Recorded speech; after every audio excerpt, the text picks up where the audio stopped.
can't kill me. Have you ever seen We're anyone? live, finally. Oh dear. As I was saying, Why have do you you ever? always do this? Because I like to, rehearse a little, warm up a little before being funny on the internet. But as I was saying, you've never seen anyone kill me before, right? Therefore, you have no proof that I'm actually killable. Therefore, I'm unkillable. Welcome, everyone. Yeah, hi. Sorry. The only thing being killed here is my buzz.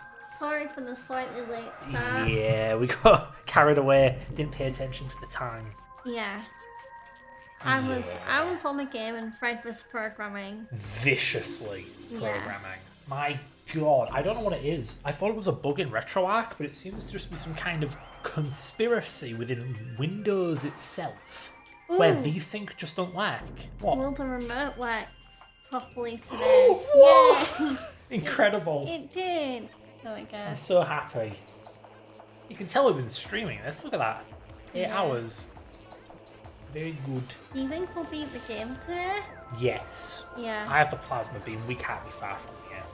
Also, I know on YouTube the thumbnail for this stream is wrong. I will edit it after the stream. How dare you? It's because I've started using custom thumbnails now, and for whatever convoluted reason, if I want to switch back to auto-generated, I can't do that before a stream. I have to wait until the stream actually finishes. That's kind of stupid. Yeah. Since we're really rushing this, do you want to go get yourself a drink? Should I get you a drink? No, I'm good. I Oh. already treated myself to a. Some people call it a passion fruit martini, but a lot of people call it the more perverted name. Oh yeah, right. Porn star martini. I had one of those because today in the UK is Mother's Day, and me and Fred went out for a meal with Bitch. my future mother-in-law and Fred's mother. So it was a very nice meal, though I'm still kind of recovering a little bit. What about you? Oh, I'm good. It put me to sleep earlier. Yeah, Got real drowsy. you were almost in a food coma. Yeah.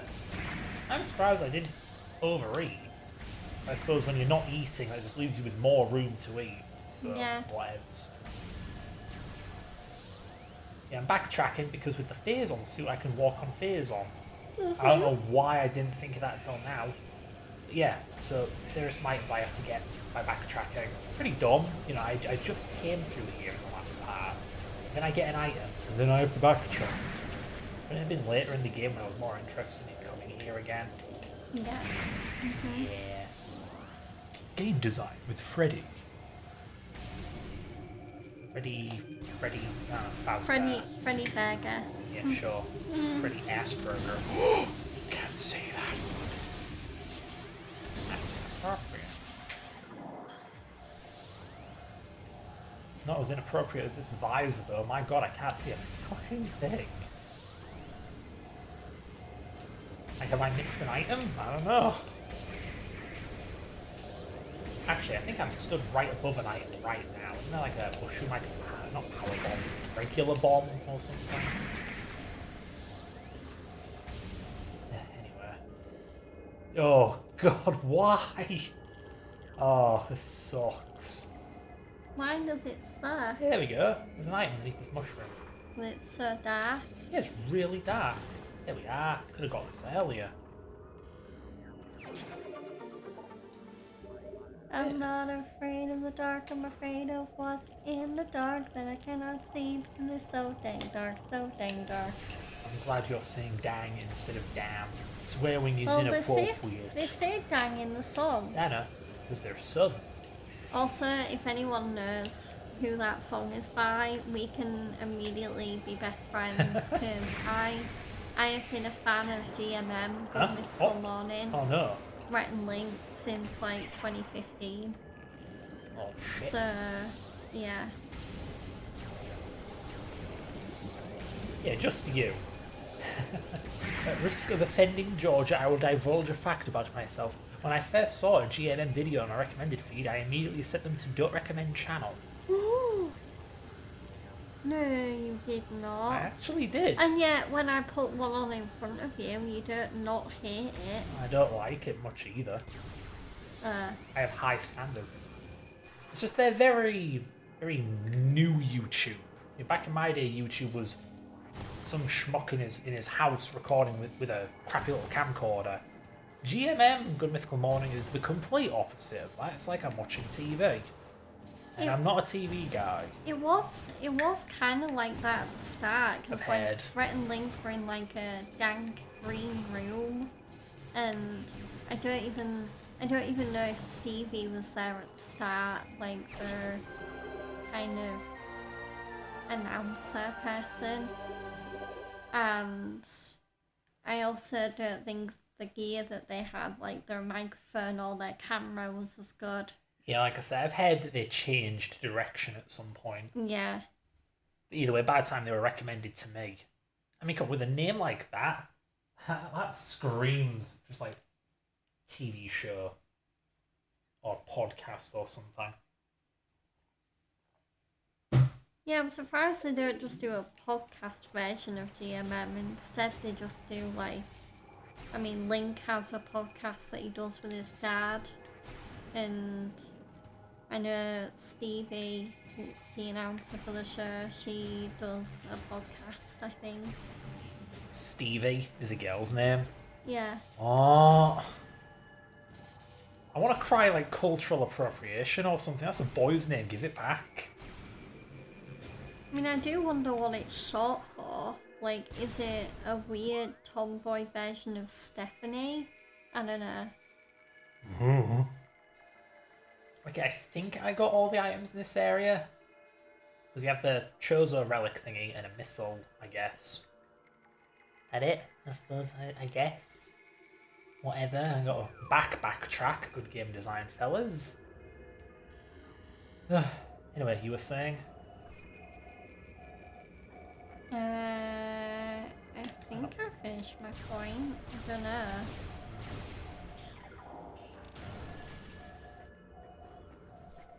Yeah, I'm one of those hipster buggers like, ugh, sellout corpo person.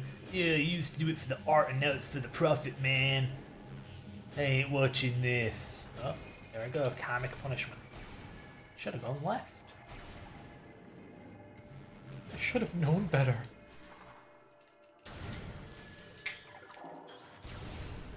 Can't think of any recent goings on for me. At least another emulator update, whoop-de-doo. I actually worked on Swan Station a bit, the retro fork duck station. Get off. Swan Station is a PS2 emulator. No, it's a PS1 emulator. Oh, PS1, yeah. I could be using my Ice Ray, but, well, I waste these.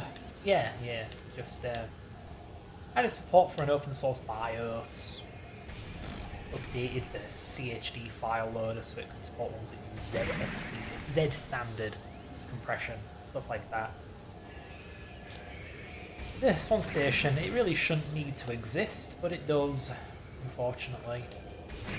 Because Duck Station was good and all until the developer became just an absolute lunatic and just, took his ball home with him.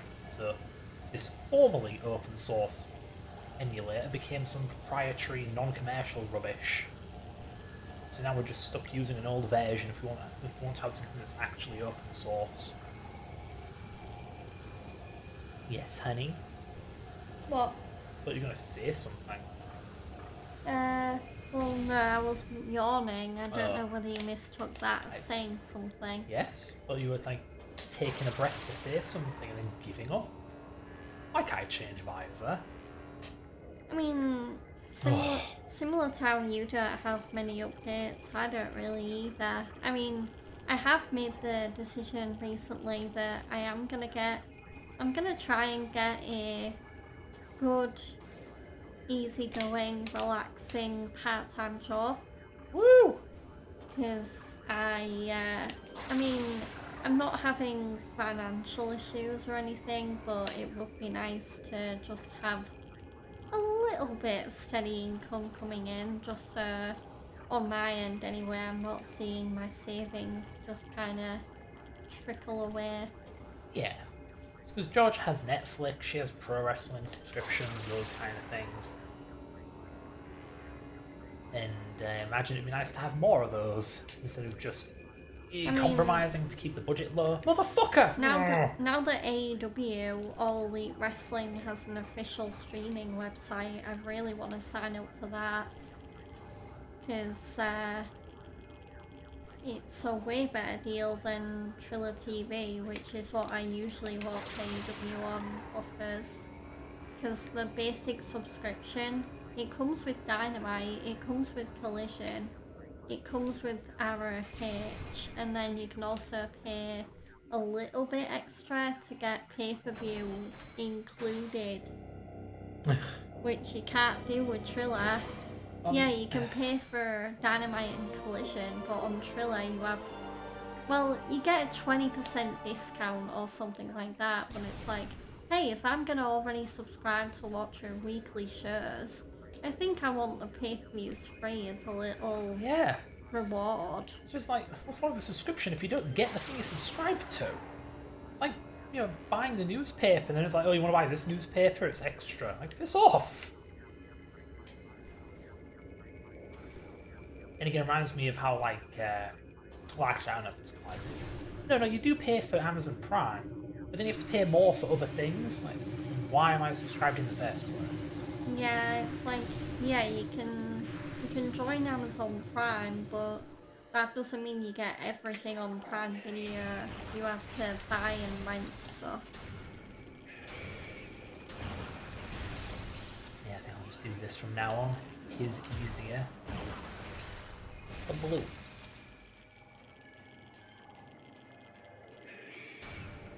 I think the type of part-time job I'll be looking for is, I think I do want to go a little into retail, but I don't want to do the usual, like, I don't know, 14 hours a week at a supermarket, picking up heavy items and dealing with probably a lot of stress.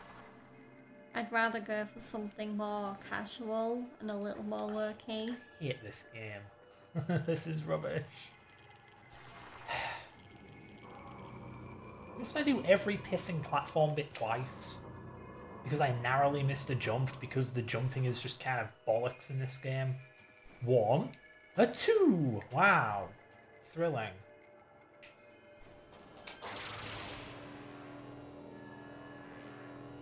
I can't see where I was earlier. Am I meant to be a platform here? Cool.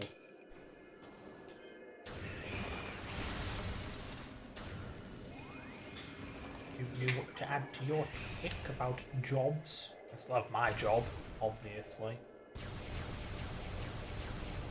Yeah, I mean, I'm probably gonna start properly looking again tomorrow. Like, I don't think I'll do what I used to do where I treated jobs like my full-time job, because I don't think I have to do that for part-time work. That's more if I'm looking for full-time work kind of dealio. You mean you don't want to make looking for work be work? Well, no, because I'm already trying to make streaming my work. Yeah. And I also, like, the chores around here have been mostly light, but I do still have chores to think about doing. Because I have started washing things around the house a bit more, and I'm pretty sure I mostly cook my own meals. I think the only exception is if it uses the air fryer, which I still need to get familiar with, or the oven, just because Fred kind of gets a little bit protective about me using the oven. It's like, oh, I don't want you to burn yourself, it's a bitch. Yeah, it's pretty easy to burn yourself on that thing. You can like open the door to go pull something out, and the door will close on you, and the door's red hot. So imagine someone like me who's burnt herself doing simple science experiments before trying to use an oven. It's like, yeah, no thanks.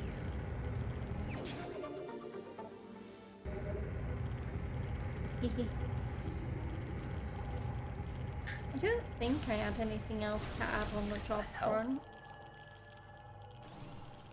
The hell exploded? I don't know. Oh! Plasma Phazon Space Pirates. Oh, I've already done them? Fine. Oh yeah, they're in the boss fight, weren't they? Whatever. Did you have anything more to say about the job stuff? Oh. Like any advice for me or anything? Well, I don't really have any advice. I didn't look for my job found me. Yeah, Fred did have a very unconventional way of getting his career. Like, a lot of people like me would spend, I don't know, like they'd apply for like between 10 and 20 jobs a week. At least that's roughly when I was at like the height of my job searching, how many I'd try and apply for. Because my goal is like apply for at least 3 every day. I definitely hear an ant behind this wall. So, but Fred didn't have to do any of that, so yeah, he has a job, but he kind of skipped the whole, I guess, audition process. Audition? Well, there's a name for it. What the hell's the word for that? Application. No, the interview. I suppose interview is what I'm thinking of. Whatevs.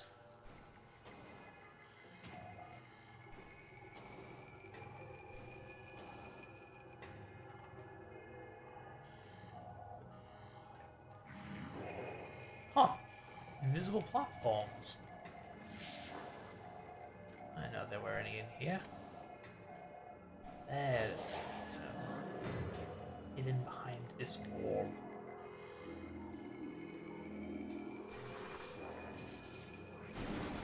Power bomb it is. Yeah. Power bomb? That's a wrestling move.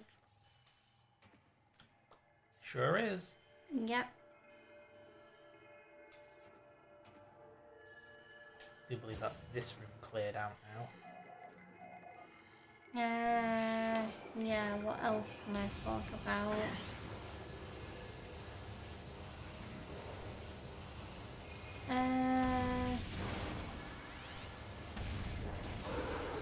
There really hasn't been that many new gaming developments for me either. Like, I mean, I guess the biggest one is, yeah, I've kind of decided I can't get into Returnal, which is awkward because it means that if I can't get into Returnal, like, I could give Samus a shot, the new game that's coming out soon from Housemarque, who made Returnal. But chances are I won't like that game either if I already don't like Returnal. I mean, I probably have to see a bit more gameplay from it and decide if it's anything like Returnal. Because, I don't know, like, I feel like even though Samus has had, like, gameplay trailers and stuff like that, it's not really told me that much. Or if it has, I've just not been paying attention, because clearly I don't really remember much about the trailers. Yeah, I never really knew anything about Returnal. I know it won an award or something at some point for some reason. But apparently it's a roguelike. George has already had an earful of this, but I don't like roguelikes. Like, take Binding of Isaac, for instance. God, I have tried to play it, but wow, okay. But I just don't care. Just the whole... You die, you go back to the beginning. You make no progress in that kind of game. Like, what's the point? When you die, you lose absolutely everything. It's like how people treat the old Resident Evil games. Like, oh, limited saves? Oh no, try no saves. Try playing any Resident Evil game, and then when you die, you go straight back to the friggin' beginning. that sound like fun? Because it wasn't fun for Georgia, nor me. And Yeah, just the, Fred was kind of watching me play that game, and I feel sorry because I kind of feel like I made him suffer a little bit in silence. It just sucked to watch you spend so much time and get so far, and then the boss kills you because it has 3 fucking phases, and it's back to the beginning. Yeah. The game got my hopes up when you got like a sword or something, and the parasite and the blah blah blah. I thought, oh, Georgia's making progress. So she just chips away at the game, gets better, better character stuff, like Metroid, right? And once you're OP enough, then you can fight the boss. No, apparently that's not how it works. I don't like that. I think the only roguelike I have played that I really like so far is Balatro. I mean, that's like a card game roguelike, and if you lose a card game, I mean, the card games are so fun anyway that you don't mind that you have to kind of start a new run just to see what jokers or cards or bosses you can get and defeat anyway. So I feel like, I mean, this probably isn't that controversial to say because I know a lot of people have played Balatro, and I do think Balatro is a better roguelike than Returnal. I'm gonna say that right now. At least I can get into Balatro more, whereas with Returnal, yeah, I've just canned it. Yeah. I mean, not to mention with roguelikes, it's also the random element, because Dark Souls is very much in the vein of you get up to the boss, you die, back to the friggin' beginning. But one, you get like souls and stuff you can level up. But additionally, it's not random. I mean, any Souls-like game is like that. Light of P is like that. Yeah. Didn't I say Souls-like? You just said Dark Souls. Oh, whatever. But yeah. Then there's the randomness where you can just get weak enemies and good loot and a good weapon. And at that point, you're not winning because of skill. You're winning because you got lucky. The game's practically gambling. It's just a slot machine of, will I have fun today? That's how it was with Binding of Isaac. Like, yeah, I've beaten bits of the game before, beaten bosses and completed runs, but only because the game threw the most OP weapons at me. I mean, yeah, that's like when me with Balatro. Like, the only reason I do well in a run sometimes is because I happen to get a really good Joker card.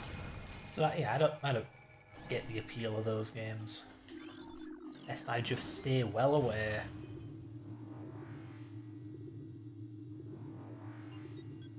Which 2 rooms have I not visited yet? My god. So I do want to 100% this game, which just means collecting all the MacGuffins.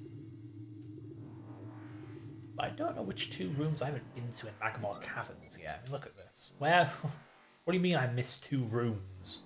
Yeah, you can't really tell. Yeah.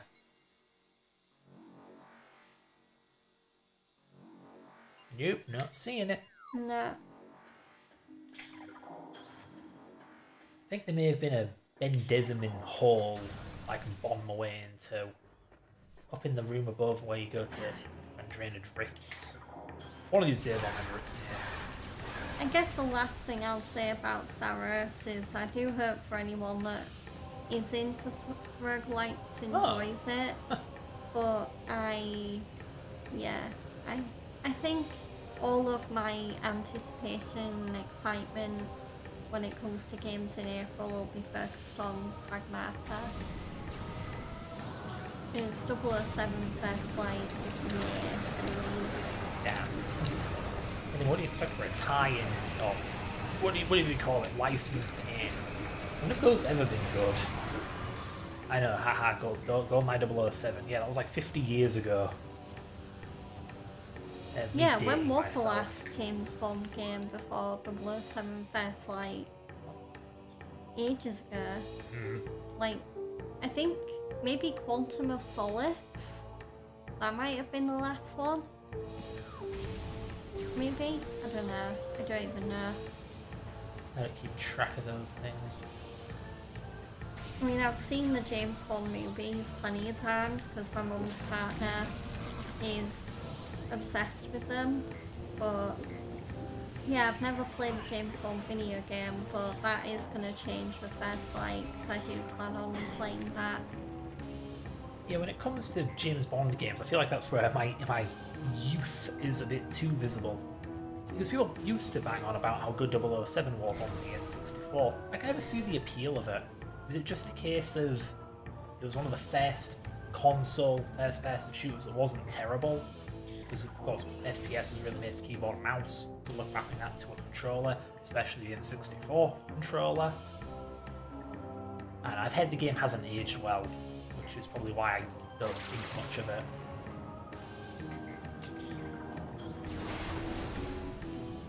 Oh, fire that.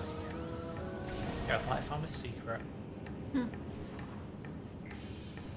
just kind of weird that I don't. Well, maybe it's because I didn't grow up with it. But I don't get the appeal of GoldenEye 007, but I get the appeal of Ocarina of Time, even though it's such a kind of plain vanilla game nowadays. Everything copies it now. Yeah. Really, Dark Souls is modelled after it, from what I can tell. There's a moveset, shield, sword, climbing ladders, projectile weapons, puzzles, whatever.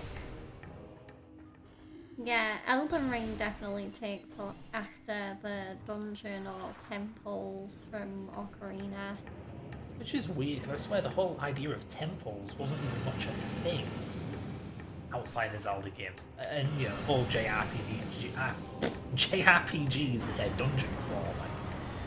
It's just, I've heard complaints about Metroid Prime 4 is that it has temples, which is very un-Metroid. The temple is an isolated area that you explore in and of itself. Yeah. And there's no interconnectivity and whatever. So that just made me realise that temple structure isn't very common in the games that I play. Pretty much just Zelda has it. This has repaired itself. But now that I'm not playing Returnal, I've replaced that in my little off-stream rotation with Assassin's Creed Unity, because I guess that's going to be my current backlog game that I have started before, but I've never beaten it. So I definitely want to do that. I think I was right about that game being glitchy. Yeah, I literally rage quit earlier because my character, Anna, or the main character for everyone, Anna, I think I was trying to get down from somewhere, and then all of a sudden Anna just like locks in place in midair, and he's just like, oh. Yeah, she fell off of a rope or something, but Anna just kind of hung from beneath it, playing the falling animation. There was nowhere to get out of it. Well, the only way I could get out of it was by quitting the game. I just hope it saved before I quit. Because, I mean, it should have done, because Assassin's Creed games usually are pretty regular with their autosaves. But we'll see when I get back to it. I will say though, playing Unity in 60 frames per second with 4K technology, it is a lot more tolerable than playing it at whatever frame rate it was at before, which I'm guessing was like 30. Yeah. Yeah, it's a lot more buttery smooth now. Go. How about?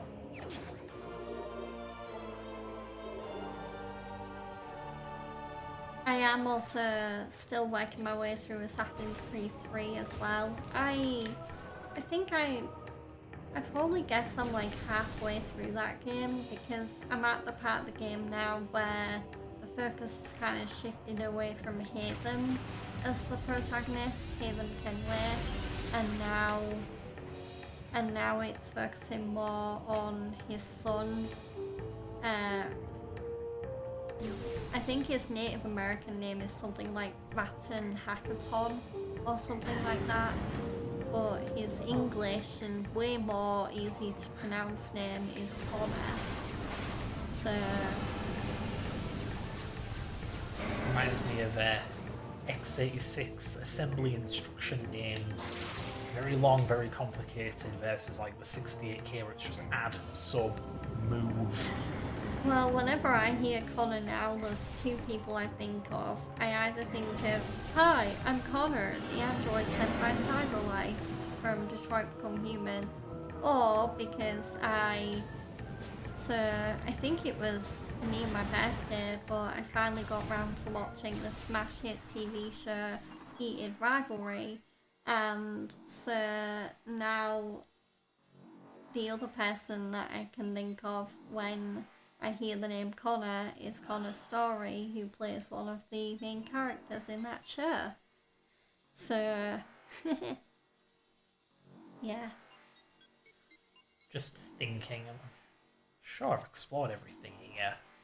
Because I don't even know if that achievement was for this place. Because I found a room I've never been to before, didn't see the achievement thing pop up and say, ooh, 49 out of 50 or anything. I think I'm going to move on. When I think Connor, I just think of John Connor, Terminator stuff. Yeah. That's Annie's character, isn't it? Oh, John Connor's the human who saves the future or whatever. Spoiler alert! Spoiler alert! No, it's all time travel-y stuff, so everyone knows that he saves the future, but he hasn't done it yet. I feel like the only Terminator film I've actually seen in full is, well, I might have seen Terminator Genesis in full, which is like, oosh, I think that's one of the worst ones. It's not great. I've also seen Terminator Dark Fate, which I think that was rated just as bad or even more poorer than Genesis. I know there's people that don't like that one. Yeah, I remember it having a rather, how do I put it, a problematic angle on the whole John Connor thing. It's like, okay, so the world is fated to be saved by John Connor. And Genesis has the attitude of like, oh, of course it's a man who's fated to save the world. Ugh, like, pissing. Ugh. I believe the exact words that film used was it wasn't just some man that saved the world, it's everyone like that. It's us, says the two female characters. It's like, damn, guy saves the world. And it's like, he's just some man. Ouch. Anyway, I don't think I need to explore in here. Well, welcome to the next 3.5 hours. Me going around looking for places to explore and being like, no, I've been here before. Yeah, I think when it comes to Terminator films that are definitely worth watching, the first two. Yeah, Terminator and then Terminator 2 Judgment Day. Yeah. It's almost like with Aliens. But the first one's very horror-y, the second one's a bit more action-y. They're different enough to be separate experiences. You don't watch two and think, oh, it's just one again. It's a shame really in isolation the game is so scary, because I feel like if it wasn't as scary as it is, I probably would play that game and quite like it. But I just don't go near it in terms of actually playing it because, yeah, not only does it seem scary, but it also seems really hard. I remember it being quite hard, but then again I was playing on hard on my first playthrough like an idiot. I remember the game being fairly linear and springing set pieces on you, and sometimes those set pieces just don't make any sense. Like, it'll spawn 3 enemies in the room and it's like, what do I do? And you're supposed to hide in a specific hole or something. I remember watching Markiplier play it, and he just gets to this room and then the androids appear out of nowhere. I'm like, why are there suddenly androids on this ship now? Welcome to Alien.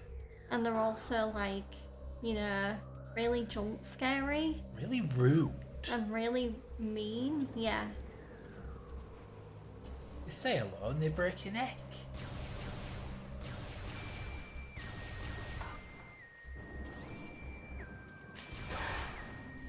Honestly, I'm trying to think of where the remaining Chazot relics even are. What haven't I done yet? I'm pretty sure I've cleared out the Talon Overworld, I've cleared out Magmore Caverns. What the hell is Verdant Viewing? The game keeps banging on about it and I don't know where it is. Yeah. Pretty sure I cleared out the bloody Fears on Mines. Yeah, Verdant. Is that the green one? Where's the green one? Oh, Tresor Ruins. Talon Overworld. Oh, yeah, of course, there are rooms I haven't been to. Yeah, I can wait.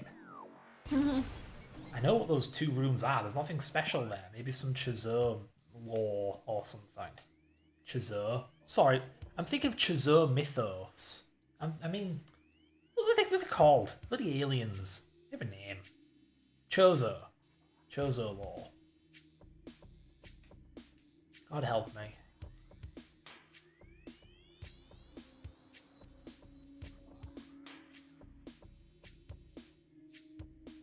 Thing is, if I turn on the hints in this game, I'm pretty sure the hints don't tell you about optional missable things. Yeah, they just tell you about the main stuff. Yeah, so there'd be no help with figuring out where the hell I've missed things in the rest of the world.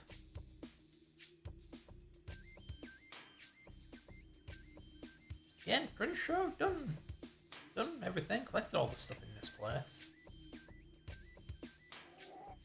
And what were my most recent items? Power Bomb, Plasma Beam, Phazon Suit. The Phazon Suit is damn near useless. Where am I supposed to use that thing?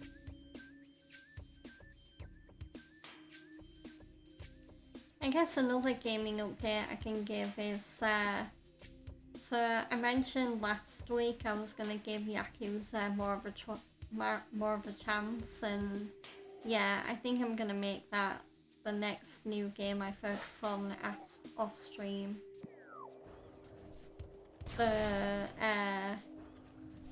Yeah, I've also beefed up my graphics settings a bit as well, so the game kind of runs a little bit better. It's not as laggy or stuttery for me now,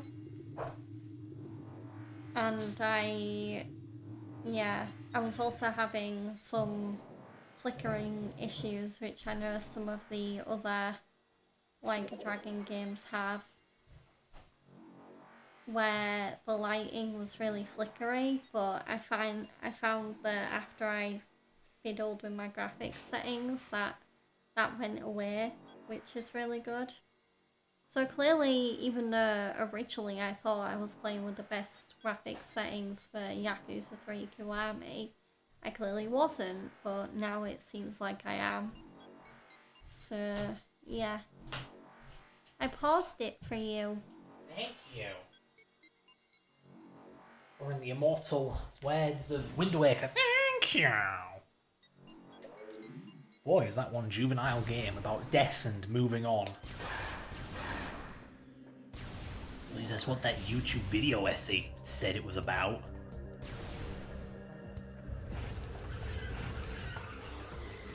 Don't mind me just talking to the voices in my head. They say Wind Waker is deep. I don't believe it. I don't think I know the YouTube essay you watched about it. I'm making it up on it. Oh. It's just the kind of thing some guy on YouTube would say. Wind Waker is actually a deep story about tragedy, death, grief, and moving on. I think that's reading a little more too much into it. Man, I want to go to Vendrena Drifts or somewhere. But it's like, the only places I can go, boring place A and boring place B. Like, do I really have to go through the fucking ship? I don't want to go through the ship. Ugh.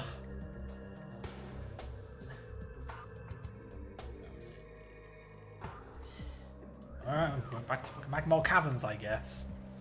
Oh, God. But seriously, if I, pause, right? It's pause.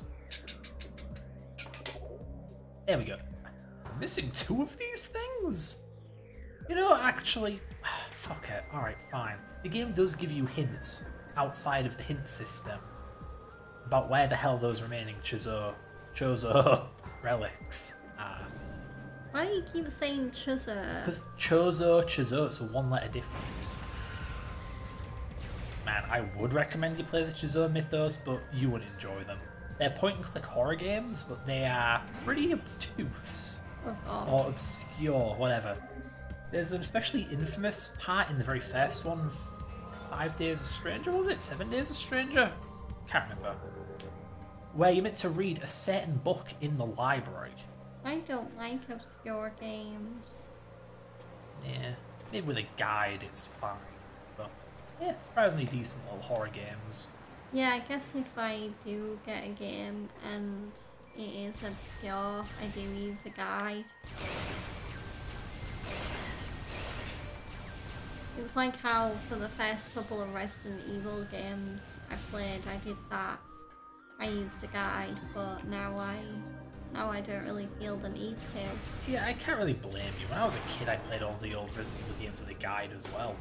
Heck, I used video guides. Long live Chunglo. Sorry. Rest in peace, Chunglo. And nowadays, there are YouTube channels that are long plays. Like World of Long Plays, Amy Rose Long Plays. The OGs, though, were Chunglo and Lewis Chow. They were the fucking best. 2007 era stuff.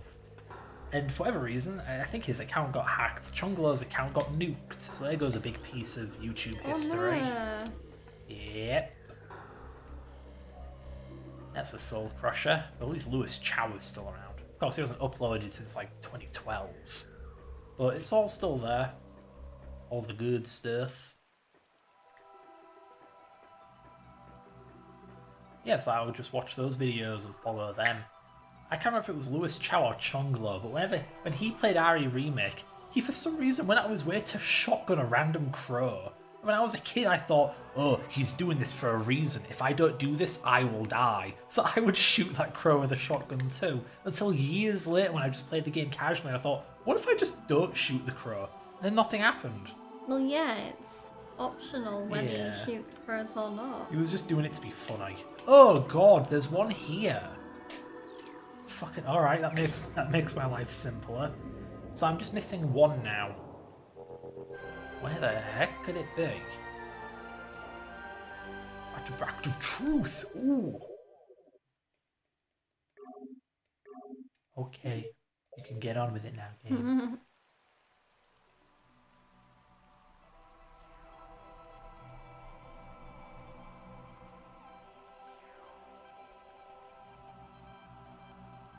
So here you go. You have all of these things, each one representing a different Chozo artifact. I really hope I haven't missed out on a scan log. Because of course this one says, oh, it's been scanned, returned, blah, blah, blah. The one that hasn't been returned though, will give me a hint. But does that hint count towards the scan log ratio? And where the hell is it? Hello? Where are you? Are you there? Anyone? Oh no, where is it? Did I miss it? Is that it? Georgia? Oh, there we go. Oh no! Oh, yeah, of course! In the Space Pirate Lab with the Twin Towers. Or the One Tower. Bugger, how can I forget about that one? So if I have me a look at the logbook. Logbook, Fred. Our dad shows a lot of artifacts. No, it's fine. They're all here. I guess you also get it when you pick them up. What am I missing? It's obviously not research ones I'm missing. Whee! Yep, got all them. Creatures. Did I miss an early game enemy? Whatever. Holy shit. I don't know what these are, but I sure am missing the... Oh. The game's just loading them in. Okay. Yeah, I'm beginning to think I won't be getting all of the scan logs in this playthrough. Oh, look how many I've missed. Yeah, you've missed quite a few. And I don't even know how. What did I do? Anyway, Chozo Law. There's one here. Pirate data. Game, how hard is it to load text? You can't just keep that in RAM. It looks like I have all the Choza pirate data though, that's nice. We did it! Yay! Yeah,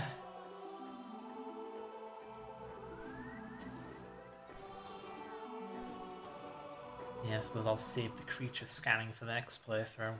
Weird though, I thought I had scanned nearly everything. Apparently not. My disappointment is immeasurable.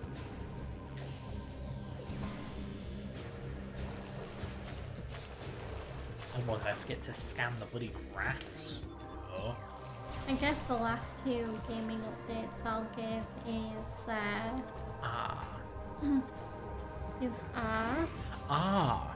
The last two you have are, not the last two you have is. Speak the King's English, darling.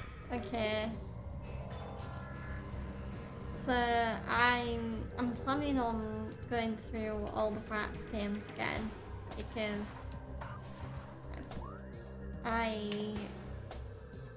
Because they'll always be there for each other.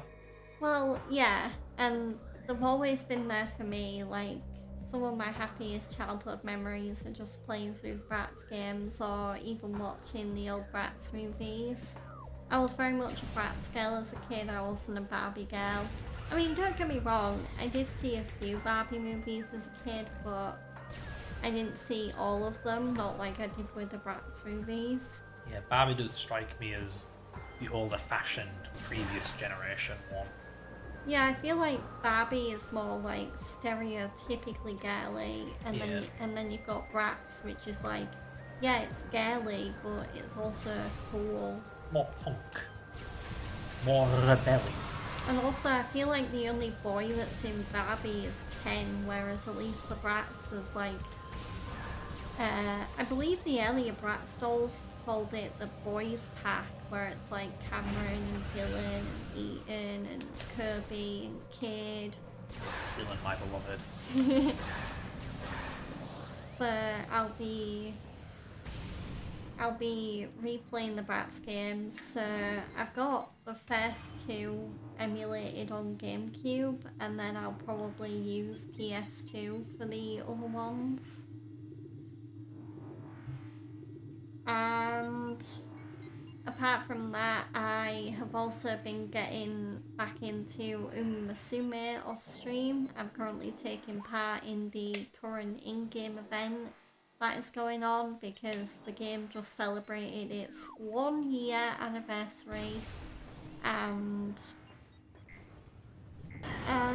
yeah, I got a pretty nice gift earlier when the game gave me my daily bonuses because I was able to get, I think this is the first time this has happened, but I've actually managed to get both of the spotlighted Umas in the current scout.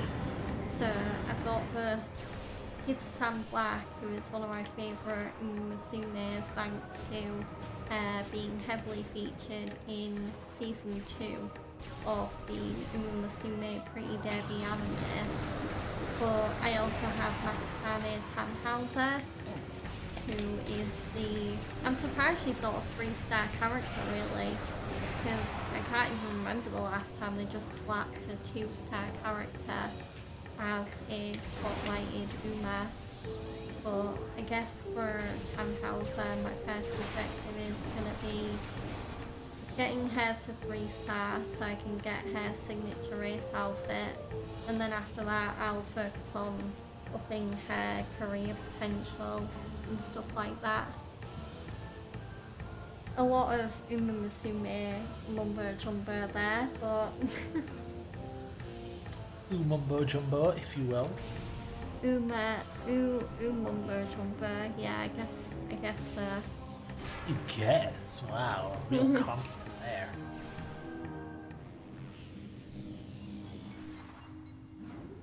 You still haven't started on your retro achievement questing yet. No, I'm very hesitant to get back into it, especially because it's just, oh boy, it's Sonic 1, 2, and 3 again, but you play as Amy, and I have to do Deathless Egg again. I have to do the entirety of Death Egg Zone, including the final fucking bosses, without dying, as Amy.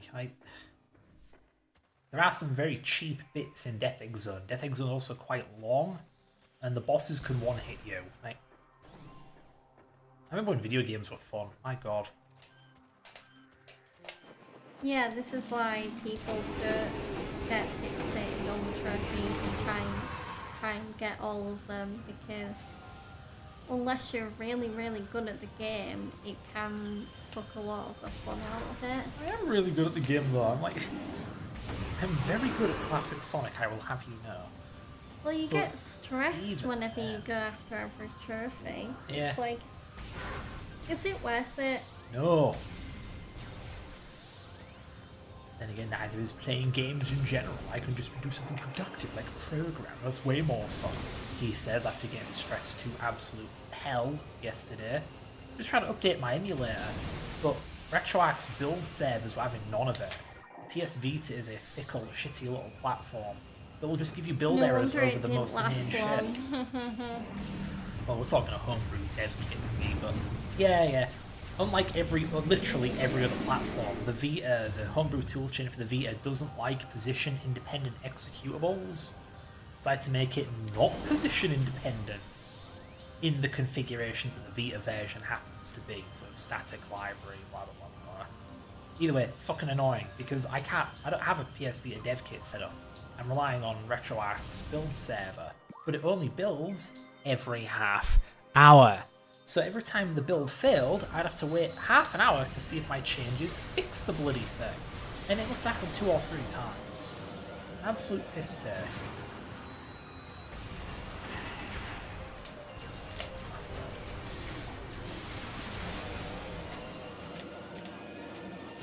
Scanning that, I see.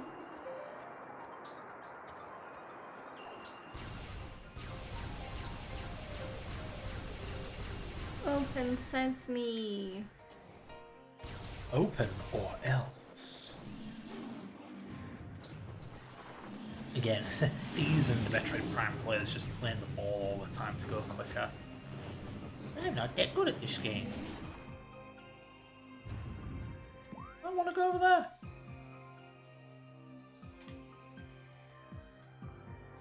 Yes, actually. Okay. Jumping up there. Move your arms. Ugly git.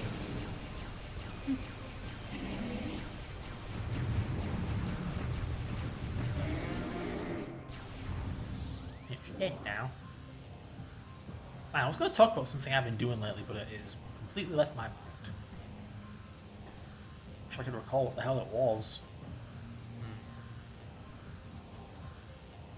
Was it just more emulator stuff? No, Or Station? I wasn't going to talk about those, no.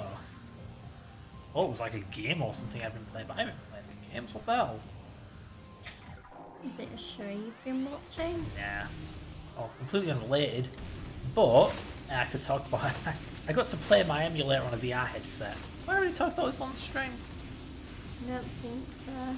Yeah, so my emulator can run in a web browser. And you know what has a web browser on it? The Oculus MetaQuest 3. So, I was able to boot up the browser, go to the browser version of my emulator, and then run my emulator on a VR headset. And of course, it's not VR, it's more like AR, augmented reality.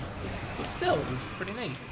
We're kind of feeling sorry for Fred's brother because he kind of got the MetaQuest and yeah, it turns out if he'd waited a few more months he would have been able to get his hands on the upcoming new...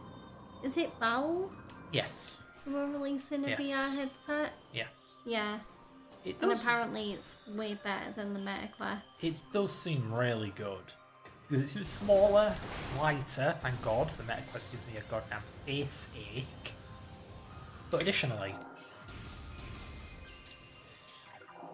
like you can play PC VR games, of course, but the headset itself is also kind of just a Linux PC. Mm-hmm. And Linux can run Windows programs, so you can run an old enough Windows game on your headset without having it plugged into a PC. Which is nice. And then to top things off, there's actually an emulation layer that would enable it to run MetaQuest games, so it's just a straight upgrade of the MetaQuest. It doesn't have all that creepy meta telemetry crap on it. And my god, I made an account just to be able to use my brother's headset, and I got freaking marketing emails once, and every time I got a marketing email, I'd unsubscribe, and yet the next email would come anywhere, like the button didn't do anything. And for a company as big as Meta, I refuse to believe that it was a mistake or bug on their end. Like, how do you fuck that up? No, this is malicious incompetence. They are lying to me when they say I've unsubscribed. Ugh. Either way, yeah, the headset looks pretty cool, but it's still a while away from coming out, it seems. Oh, really? Yeah, we don't even know what the price is going to be. We don't know what the release date is going to be either. We just know that it exists and it'll be released at some point. Yeah. Not great. Hey, buddy.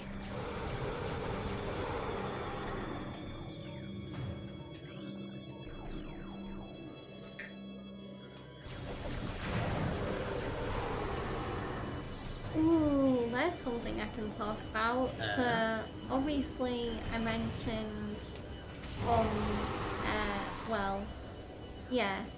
I mentioned on the 10th that One Piece Season 2 on Netflix had come out, and oh my god, I have been loving every minute of it. Yeah, it's pretty good.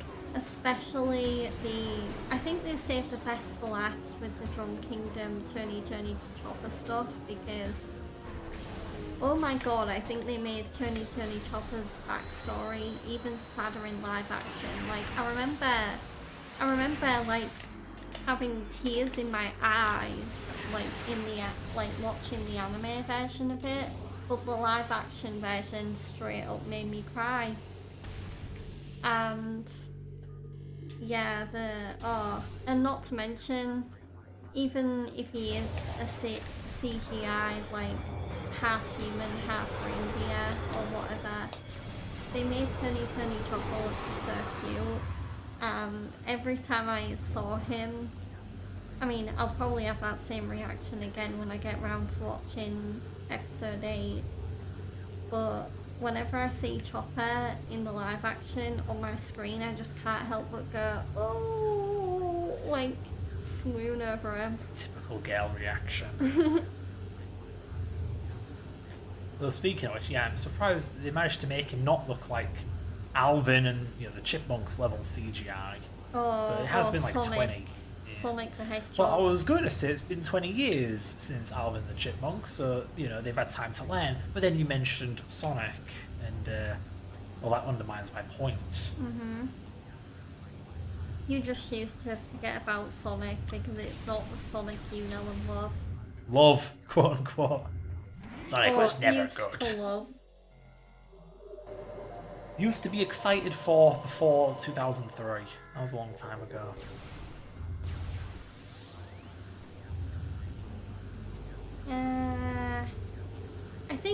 I think what makes One Piece live action season 2 so good is it definitely feels more like a journey than the first season. I feel like the first season, each episode was just getting the Straw Hats assembled together, and each arc was like, each episode was that character's arc. So like episode 1 is like Luffy's introduction, episode 2 is him and Zoro getting acquainted, episode 3 was episode 3 and 4 was Usopp, and then episode 5 and 6 was Sanji, and then episode 7 and 8 was Nami. Like, it was very focused on one particular character, whereas with season 2 I feel like it's more focused on a location than anything. I feel like the only episodes that have been reminiscent of season 1, the Chopper episodes at the end, because yeah, we're meeting Tony Chopper, and as anyone else who's watched the anime and has got that far knows, Tony Chopper does join the Straw Hats, so... Spoiler! Spoiler! But One Piece Season 2 is definitely it feels like a very big journey, and I really like it. I also think they've adapted the different settings really well, so Log Town in episode 1 looked really good. Little Garden, when that arc was adapted, looked really good. Especially the wax candle part. Two of my favourite parts from season 2 that I'm really glad got adapted were Reverse Mountain, which looked really scary, but also really like straight out of the anime. And then also the wax candle prison that Mr. 3 put Sora, Nami and Vivi in. That looked really good. And I thought the wax effects were really good as well. And yeah, as much as I do love seasons 1 and 2, I am really, really excited for season 3, which has already been confirmed, because two things I know are going to happen with it. One, they're going to Alabasta, and two, Luffy's brother is going to get introduced, and I can't wait. And here I am not knowing he had a brother. Well, you didn't see that much of Alabasta. No. Yeah. Alabasta. You kind of only caught on towards the end when I started really binge watching and getting through it, because I realised, holy moly, this arc is so good. Holy cannoli. There are only 5 areas in this game. Damn, this game's tiny.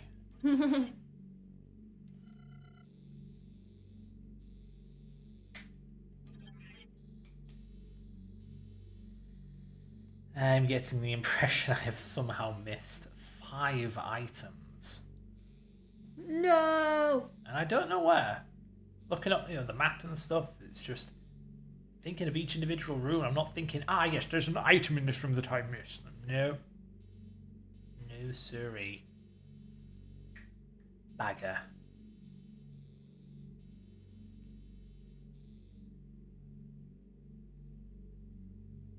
Next Thursday for anime watchers is going to be very interesting. I'm going to be keeping an eye on what people think of JoJo's Bizarre Adventure Steel Ball Run, because that comes out on Thursday. And I don't know whether I'll be watching it, because in terms of my JoJo progress, I'm still trotting my way through the really long and mostly boring arc that is Stardust Crusaders and Battle of Egypt. Battle of Egypt is better than Stardust Crusaders, but it's like I just want them to kill Dio already. Whereas Fred, he's seen all of the seasons, so if anyone's going to be watching Steel Ball Run first, it'll probably be him. I'm not going to watch all of it unless it's actually good. Yeah. Yeah, if I get through parts 1 and 2 or something, and it's like, here's that bloody formula again, I'm bailing. I ain't suffering through another 50 episodes of, oh no, a bad guy. Oh no, he's kicking our ass. What do we do? And then part 2, I know his weakness. Yeah, we kicked his ass. Do, do, do, do, do, do, do. And they all walk off into the sunset. Ugh.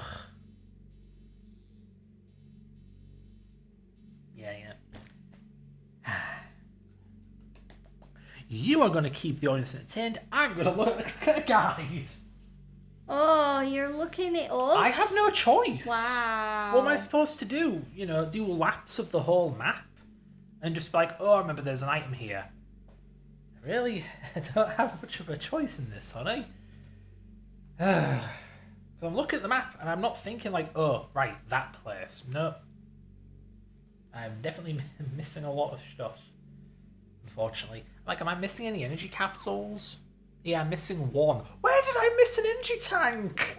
Where? I'm upset. Oh. Oh. So, in terms of anime, I have been watching. I was going to ask, did you want to talk about the episode of JoJo you saw recently? Okay, you mean last night? Yeah. Oh, do I have to? The toilet humor.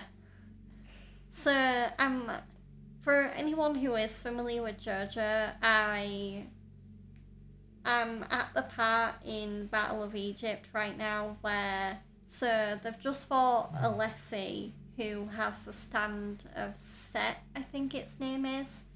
And so Alessi is this like really pervy kind of, basically if you take one look at him, he's a character that kind of sets off all sorts of red flags. And hi Con, welcome in.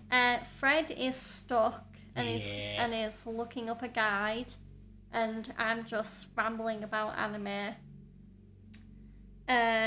But yeah, so last night I finished watching them fight Alessi and his stand Set. So in case you're not familiar with JoJo, it's like a chameleon. It changes with the seasons because JoJo's Bizarre Adventure in parts 1 and 2, it was about this family called the Joestars, and part 1 is about Jonathan Joestar, who gets an adopted brother who is called Theo. And can I summarise this a bit more briefly? Yeah. Right, it's about the cursed Joestar bloodline and their battles with the paranormal, all stemming from this one spooky, mysterious mask. Anyway, part 2 resolves the whole mask thing. And so part 3 is like, what do we do now? Pokemon. Turn it into Persona. Turn it into Pokemon/Persona. And it's just everyone has magical powers and a special Pokemon, and they fight, and that's really about it. And it's no longer like a tense drama about a doomed, cursed bloodline and all the tragedy that comes with it. Now it's just silly, zany bollocks. It's like, oh no, my magician's red is constipated. Jonathan Joestar, feed him laxatives. Oh no. Or, as I had in the episodes I watched last night, oh no, my stand Silver Chariot is like 2 years old. Because there's this really pompous character called Jean-Pierre Polnareff. Who steals the show, not in the good way. She doesn't like to be on the fucking Joestars, it's more about Polnareff. Stardust Crusaders is meant to be about Jotaro, but it ends up being about Polnareff. Yeah. And Polnareff basically meets Alessi, who I was talking about earlier, and Alessi's power is basically if someone touches his shadow, they kind of de-age, so they get younger. So Polnareff ends up turning into a kid, and in one rather gross scene, Alessi basically tries to drown Polnareff in the bath, and he does the most disgusting thing to get out of it. He literally shits in the bath. Yeah, craps himself to freak out the enemy. As if that wasn't bad enough. It's very graphic. His waist, it somehow ends up on Alessi's face, and it's like, no, I did not need to see that. It's far from the only time later JoJo does that kind of thing. There's a lot of shit on people's faces in that show. JoJo's Bizarre Adventure is an anime that clearly likes its toilet humour, even if nobody else does. Yeah. So that, in a nutshell, is kind of like the episodes I was watching last night. And then at the end, or in the beginning of the second episode I watched, they finally freaking got to Egypt. I know, the entire... Parts 1 and 2 had a free-flowing story that was unpredictable and natural. But part 3 starts off with, we must go to Egypt. And then they spend 50 episodes going to Egypt. Yeah. They then arrived at Egypt, it's like, we need to go to Cairo. And they proceed to spend the next 10, 20 episodes going to Cairo. They are finally at Cairo, and I think there are like 5 episodes left now. Yeah. It is so bland and predictable, and nothing happens. shows. One of those shows. Yeah. So I wouldn't be that mad if the show was always that way, but no, parts 1 and 2 didn't have this issue. It's just a drop off.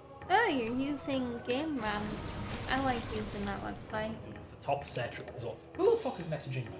Don't care. It's Cookie. Who cares? Bye, Cookie. Bye.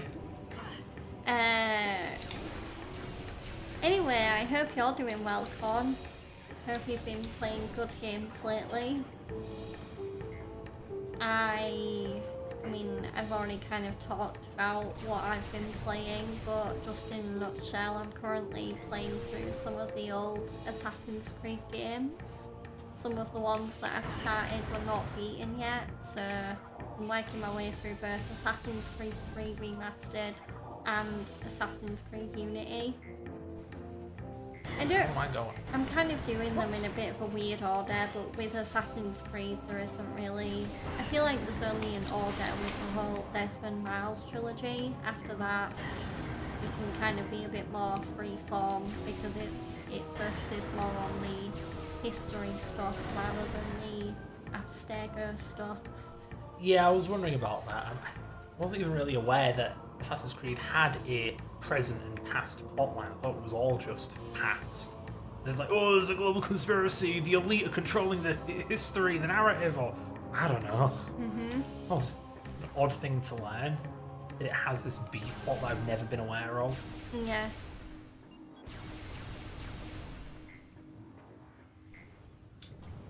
And anything more to say about playing Assassin's Creed? I'm also planning on playing... So I'm playing through Assassin's Creed 3 and Unity right now, but the main one I want to try and get completed, especially given the recent news that Ubisoft announced, is I want to try and beat original Black Flag, ready for the resynced version that's going to be revealed very soon. Ubisoft have already teased it, but I imagine it's going to get a full-blown reveal with maybe like gameplay, maybe a release date soon. If I have to guess when, it'll probably be, I mean, I don't see why they wouldn't delay it past the next, I don't know, state of play or big showcase event. Well, it's the big show.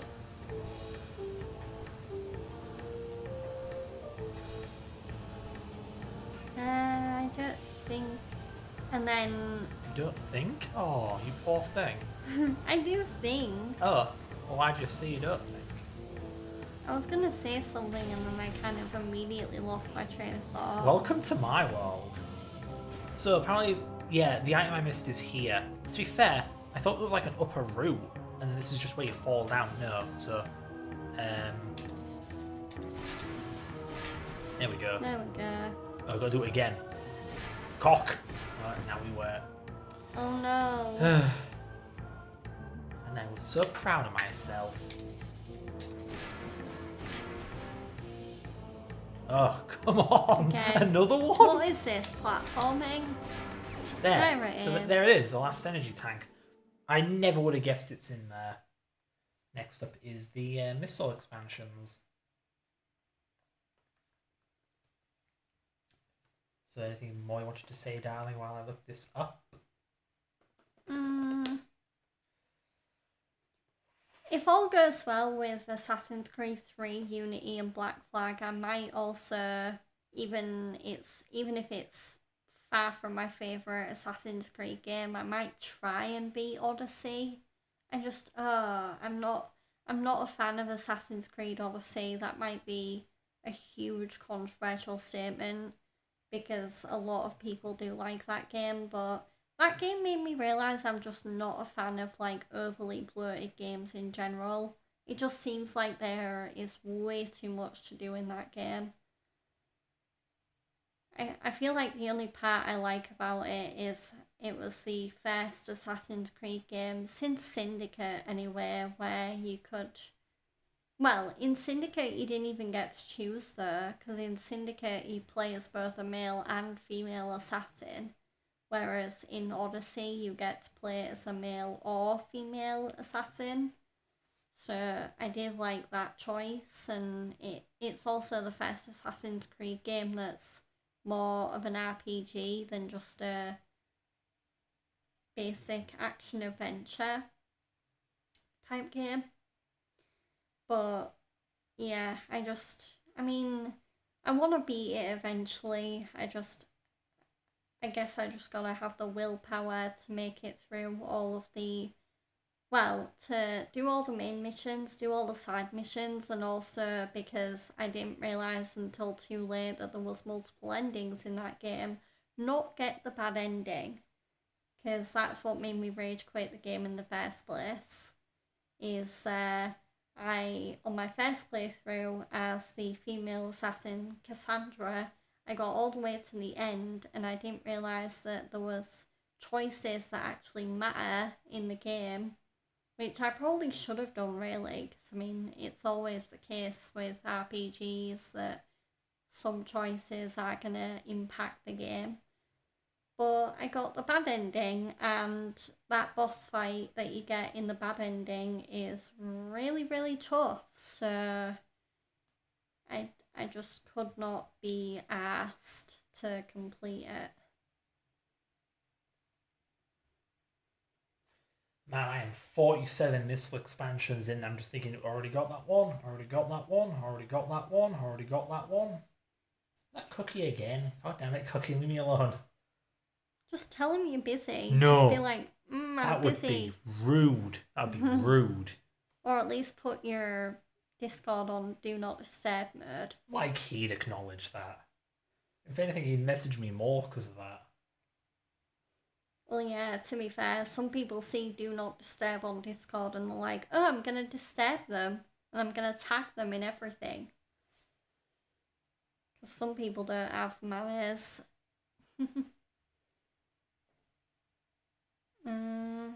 Trying to think what other games I've been playing lately. I've been playing Yakuza 3 Kiwami. I finished Requiem on stream. So, I'm playing Assassin's Creed 3 and Unity. I swear there's more games than that I can talk about, but my mind is just like, like slowly shutting down. Wow. Got that one, got that one, got that one, got that one, got that one. Another game I kind of rage quit on lately is WWE 2K26 because, I think that latest update they released might have kind of done a few bad things to the game, because since they released the newest update, I've noticed more glitches in that game. Not like WWE 2K20 level of crashing and glitching, but still enough that it's like, why isn't universe mode working properly? Okay, well, I found one I missed. There were 3 in the backtracky area at the start. Okay. You can continue. That's a lot of missile expansions. Yeah. Number 35? Whoa. Did I miss the one in number 35? Metroid Quarantine B? I don't know. I feel like it was the kind of thing I wouldn't miss. Oh, is that the end? Did you only miss one? I can check. Your luck is the worst. Oh gosh. I need to see how many missiles I have. How do I do that? I don't think you can. Is it in secondary items? No. No. Doesn't tell me how many I have. The Wii version shows you a total for how many of whatever you have. Yeah. The original GameCube version doesn't. 230, yeah, cool, but I need to like get that thing back to max, because I believe the limit is 255 as a nod to the NES game or something, you know, 8-bit limit, haha. Haha. Horny whore. Yeah. Oh, come on, look, neither of those are... Oh. What you? Did you give me a missile reef? I guess now that I'm done ranting about JoJo, I can talk about good anime that I am actually enjoying at the minute. Actually good anime? So I'll just go through like the weekly schedule. So on Mondays, MHA Vigilantes adds new episodes to Crunchyroll, and yeah, the second season is getting a lot better now that it's focusing on Koichi, the main character again, and also Popstep. It's kind of doing what it did with Aizawa a little bit, where it's like, Captain Celebrity is having a farewell party, and we're going to it. All I heard was he's having a affair. Affair? He's having an affair. He's having an affair. His whole life. But Or husband. I mean, I'm not here to judge. no, he's straight. He has a wife. Freddie Mercury had a wife. And a kid. Freddie Mercury didn't have a kid.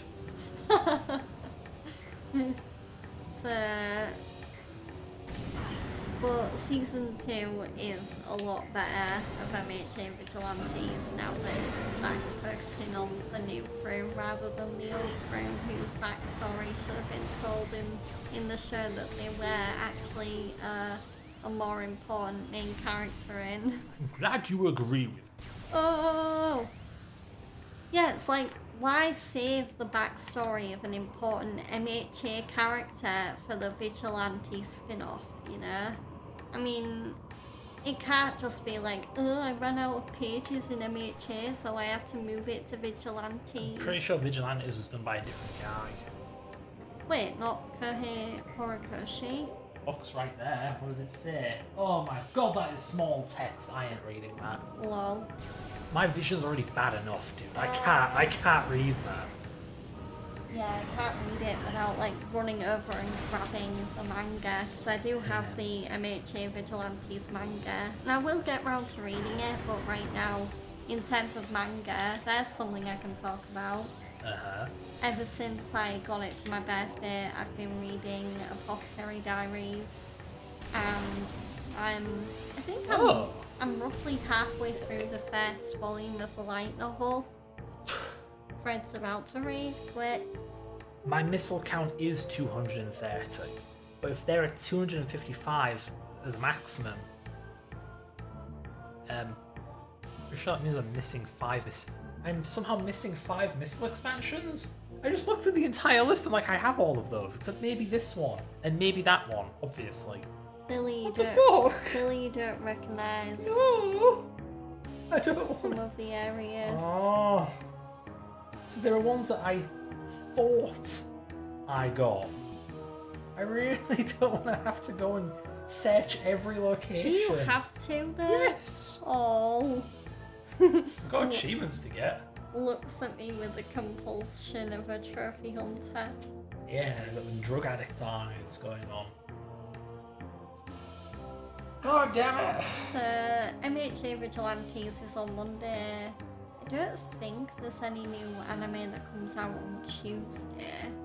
Wednesday is Oshinoko, and season 3 of that I've been watching live as it comes out has been getting really, really good. So I mentioned on stream before that Ruby and Aqua are now kind of facing a new level of fame now that their secret of being the deceased idol Ai Hoshino's secret children is now out in the world, and they're choosing to capitalize on it in a really interesting way, because now in Oshinoko, a movie about, I don't know whether it's about Ai's life in general, so Ai being the deceased idol, or whether it's about the whole situation with the secret, but Ruby and Aqua, who are, you know, the son and daughter, so Aqua is a guy, I know, it doesn't really sound like a guy's name, and they are going to star in this movie, or at least I think they are. The last episode had the auditions anyway, And so it'll be interesting because not only are they now having to deal with the fact that, yeah, everyone knows that their son and daughter are a deceased idol, but they're now also going to have to publicly act out those feelings in the form of a movie. So That's grim.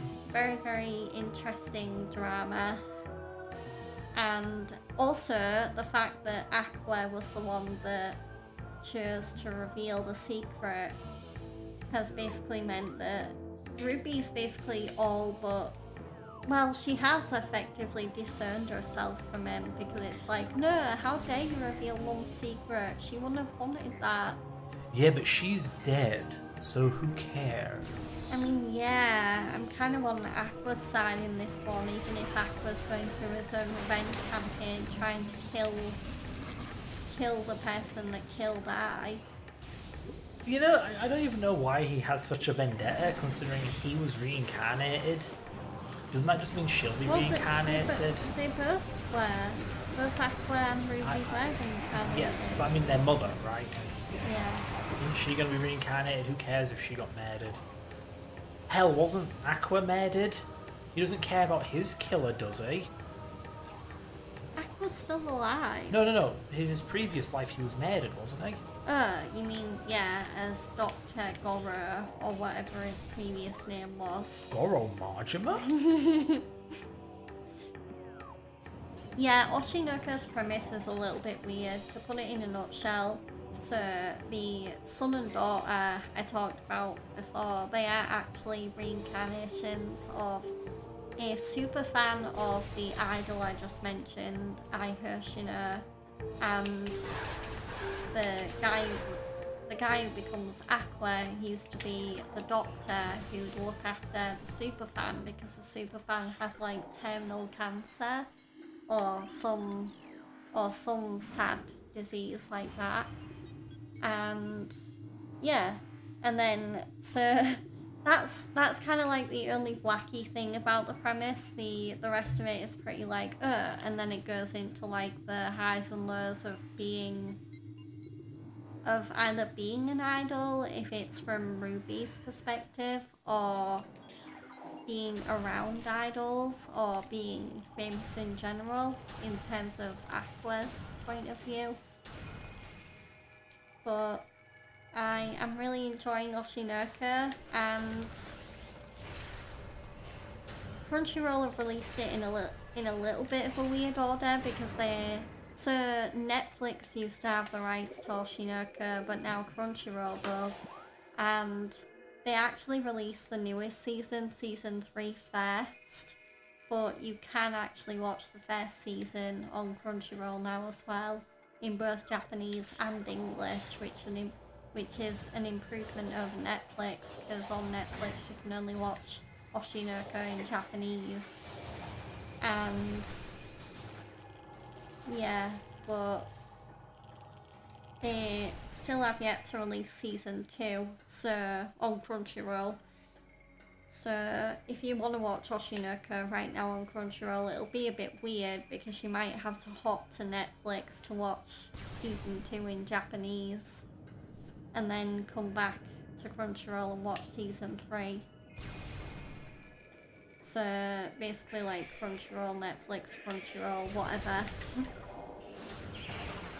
Another really good thing about Oshinoka is I think it has one of my favourite anime intro songs of this year so far, because the opening song for Oshinoka is a song called Test Me by the Japanese artist Chanmina, who is a female singer, and it is very, very catchy. It's very repetitive, but it's repetitive in a way that's like, ooh, you can dance along to it, and even though most of the lyrics are Japanese, they're very easy to kind of pronounce and get in your head. Piss off, would you? Oh. Are you struggling? Yeah, I am. I have no shame in admitting it. This game is having its way with me right now. I don't approve. Where is this fungal hall? Fungal hall access? Where the hell's fungal hall access? That's not fungal hall access. That's not fungal hall access. Oh, it's all the way at the beginning. Those are invisible enemies. Can I scan them? No, of course not. In terms of my week in anime though, Thursdays are probably my most action-packed day because Thursday is when Jujutsu Kaisen Season 3 new episodes of that come out, and I do admittedly need to go back and watch the latest episode again because I feel like I either blacked out or fell asleep like halfway through it, so I feel like I missed most of what happened.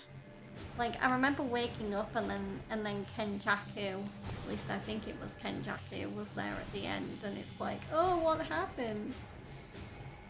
So, yeah, gonna need to do a rewatch of that one, and maybe not try and fall asleep through it again. But I did watch the latest episode of Sentenced to be a Hero, and I've been loving that. I'd highly, if anyone is looking for like a new anime to watch, I really would highly recommend Sentenced to be a Hero. Because it has continued to be very endearing, very funny, very action-packed. And then Fridays are a little bit slower for me. I do need to catch up on Free Run because yeah, Free Run's one of those animes where like, yeah, at the start season 1 was really good and then the quality kind of dropped midway through season 1 for me, and so far season 2 has kind of not got me excited again. I feel like the only thing exciting about season 2 for me so far is, oh my god, yay, it's Free Run and Fen and Stark and they're all back. And like in the latest episode I watched, Fen and Stark went on a date because they're so obviously head over heels in love with each other. So I need to, yeah, Free Run needs to dig its claws into me a little bit more as an anime. Like, it needs to get me hooked because clearly season 2 hasn't been hooking me at all. The hooks, SpongeBob. The hooks. That's all I have to add to that. Yeah, Free Run. What can I say about Free Run? Yeah, I liked it more when it was... what's the expression? When it was not slice of life. Has it always been slice of life though? There was something about those early episodes where it was more the journey of self-discovery. I don't know, it had more going on. More unique. Kind of telling this tale of time tearing apart this circle of friends. Yeah, I also find that like season 2 so far, unless I've like missed bits of it because maybe I nodded off or something, I don't know, but season 1 focused a lot more on Himmel because like that's the whole goal of their journey. They want to go to heaven or whatever to speak to Himmel again, who has long been dead by now. And because Himmel is like this famed hero in the land that Free Run is set in. And yeah, season 2 just hasn't focused on him at all. Well, I mean, I think I remember one flashback, and that's been in like 5 episodes. that is it though. It largely does just come down to flashbacks because, get it, she's reliving the experience she had with Himmel but with her new friends. It's drawing parallels. Yeah. Get it? Mm-hmm. Yeah, I get it the first 20 times you did it. Yeah, I clearly have an allergy to predictable media. Predictable, generic, cookie-cutter storytelling. If I get it. She's reliving the glory days with her new friends. Can we do something else now? It's the same thing over and over. One anime that I really want to watch more of, and hopefully not fall asleep during it, is RE0. I really want to actually, because I am getting into that, but I feel like I could like watch more episodes of it, but right now I'm treating it like very popcorny. Even though the story to me is very engaging and it does make me want to see more and see where it goes. I do really want it to get back to the whole death loop thing, because right now it's just Yeah. a will they, won't they drama. It has kind of shifted from Shinra's like trying not to die, and now it's more like, oh, he's trying to fall in love with Amelia, or Mealy as he calls her. Like, the entire previous episode we watched was just him being such a man-child that she broke up with him. Wah. That's Yeah. it. He was just being an idiot for a whole episode and she broke up with him. Subaru. Yeah. Like, okay, well, this isn't why I'm watching the show, fellas. You want to get back to that or what? Also, Subaru is not a car. It is a car, but in the anime, it's the main character's name. We have Hyundais and Subarus. We have Hyundais and Subarus. I mean, I don't mind the whole romance thing, because I watch a lot of romance animes and I love love, so... But yeah, I do kind of miss the drama that the whole, oh, like, Shinra could die at any moment. Not Shinra, Subaru. Subaru. I keep thinking Fire Force. By the way, I still need to watch that.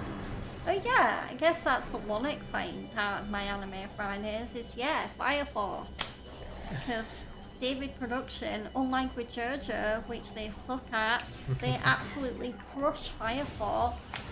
Why can't JoJo be more like Fire Force?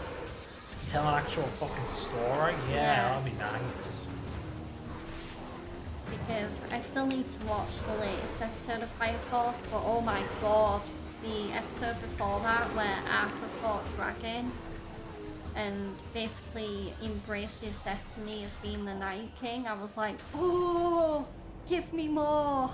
I don't know, it largely comes down to the source material. JoJo's the way it is because that's what JoJo was. But I swear, I've heard, obviously I don't know what the hell I'm talking about, they took more creative liberties with parts 1 and 2.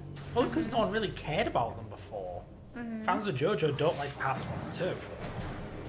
Like, just because they're so different and not what made JoJo well known. Well, exactly, because I think they overcompensated. They took parts 1 and 2 and made them really good. And with parts 3 and beyond, classic. they didn't care. It's like, oh, people will like it. Whatever. Put the shit on his face. Who cares? And it's like, no, I like this way less. Parts 1 and 2 had soul. They had heart, they had passion, they had style. It's had like iconic moments. they have good pacing, good voice acting, good delivery, and are very emotional, not just like in Golden Wind's flat-ass cardboard acting. Oh gosh. But additionally, you know the whole where they put Japanese symbols, like onomatopoeia, like go, go, go, go, go, go, go, go. Oh, is it just go, go? I don't know. It's go multiple times. Now, is it go, go, go, go, go, or is it go? I don't know which one it is. Either way, have you noticed parts 1 and 2? They're animated. They flow, they blend into the environment. If there's like a window with something foreboding in the window has the go, go, go coming out of it. Yeah. Parts 3 and beyond don't fucking bother. The text is just there, floating over nothing. It's a small thing, but everything about part 3 and beyond is like that. Parts 1 and 2 were thought out and stylish, and 3 is just... And I've ranted about JoJo enough, but like, my god. Hopefully I've made it clear. Something's off. Safe to say, Steel Ball Run, when it comes out, is going to have to be freaking phenomenal to get Fred to believe in JoJo again. And I doubt it's ever going to happen. At least I'm hoping the English dub will be less cardboardy, because I mean, they've got KG Tang playing Jiro Zeppeli. And KG is like one of, well, he's one of my favourite voice actors. I don't know about you, Fred. So I'm too busy realising I have absolutely no idea where I am. You're lost in these memories. In these phase on minds. Ow. Ow. I'm glad they don't get in my way. I don't want to be here. I don't want to be there either. I want to go to Drifts. Indrana? I don't know its fucking name. Am I going the right way? Oh no! Can I just death warp back up there, please? Oh. In terms of TV shows, so I've talked about One Piece live action season 2, but the only other TV show I'm really focusing on right now is Young Sheldon. That's kind of like, when I don't want to watch anime, Young Sheldon's kind of become like my new wind down, go to sleep favourite thing to watch. Because it is very, very good for when it's late at night and you just want to chill in bed and watch something a little bit mindless. I mean, there's no real structure to Young Sheldon. I feel like, I mean, yeah, some of the episodes link together, but for the most part, it's just like an anthology, kind of. Speaking of anthologies, Stranger Things probably would have been better off as an anthology. From what I've heard, it was kind of meant to be one. I don't know. Huh. I don't know. You know, hearsay is a load of bollocks. I mean, to be fair, like, yeah, if Stranger Things was an anthology, it would give more of its characters time to shine. Well, it'd be more compact shining as opposed to being drawn out. Yeah. Yeah, I just think it's a neat idea because a big chunk of its appeal was the whole 80s nostalgia thing, but you milk that for several seasons and it'll get old. Mm-hmm. Meanwhile, had it been an anthology set in various time periods with different supernatural elements, not only would it have stayed fresh, like the setting would have stayed fresh, but the horror would have stayed fresh because it could have come up with new monsters, new threats. Also, so you never know quite what you're dealing with. Imagine the soundtrack variation, like, they already nailed it with, like, the 80s soundtrack. Imagine what songs they would have put in, like, a 90s soundtrack. Or a noughties, or a 70s. Yeah, 70s, bollockry. Yeah, it's just 10 years ago, or however long Stranger Things has been around, the whole 80s nostalgia thing was very 2010s. In the 2020s, I don't think people really care much about 80s nostalgia. It's overdone. I think, if anything, we're nostalgic for the 2000s now. Mm-hmm. So... I mean, I know I certainly am. I mean... I actually remember the 2000s. My childhood was the 2000s. Yeah. Yeah. Which is funny, because I remember when it turned into the 2010s, I thought, man, no one's ever going to be nostalgic for the 2000s. It was so bland. And yeah, the 2000s were bland, but bland can be better than horrible, like the 2010s. Ugh. 2020 is not looking that much better either. My god. Who's going to be nostalgic for the 2020s? Oh, dude, remember when we had to wear masks? Who's gonna miss COVID? Nobody. Who's going to remember a decade's worth of political bickering? Good god. Then again, people managed to be nostalgic for the 2000s about what happened in that second year, so... Yeah. I don't even want to be here. I want to be in Findrina Drifts. Where is Findrina Drifts? The game is just being an absolute wanker right now. I'm in the one location that has no connection to the drifts, do I? It literally goes everywhere but there. I'm sad. Did you check that other elevator? I did. The lower left one? Yeah, I looked at all of them. Okay. None of them go there. May as well change the guide to where I actually am. This sucks. Great Tree Hall. Now the guide says Great Tree Chamber, but the game says Great Tree Hall. I don't trust this guide. No. I think this guide is wrong and stupid and bad.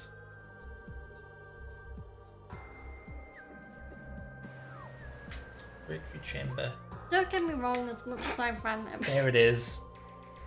I'm an idiot. Oh my god. Sorry, to me, hall and chamber are synonyms. So the guide's not stupid. You the are. developers are. don't get me wrong though, as much as me and Fred rant or shit all over JoJo, just like JoJo shits all over us, I will be continuing to watch it. I just won't be jumping to watch it. I'll watch it very, very slowly. Almost as slowly as how long it takes the Joestars, Polnareff and Kakyoin to get to Egypt. Another instance of parts 3 and beyond just being so different to parts 1 and 2. Parts 1 and 2 have actual backstories and character development and whatever. Part 3, you notice how nothing has happened with any of the characters besides maybe Polnareff, because of course he's the goddamn and character. Avdol, like... Oh, well... Avdol died. Oh wait, no, he's alive. Yeah, things happen to him, but he doesn't develop. No. Yeah. Well, notice how Kakyoin has had no character development, no backstory, no nothing. He wasn't even in the latest episodes. Like, where is he? Did I miss something? Tell me about it, yeah. I mean, okay, I've fallen asleep a few times watching JoJo, but like, when I initially fall asleep, I'm very noddy-offy, where I'll kind of just like drift off and be like, no! Make my friend noddy! Wake myself up. Maybe I forgot one in the crash ship. Let's find out. How do I get to the crash ship? Whoa, street. Very bottom, huh? Whatever. Yeah, the characters get no development, no backstory, no anything. They're just cardboard cutouts. And they're not even varied cardboard cutouts, because at least...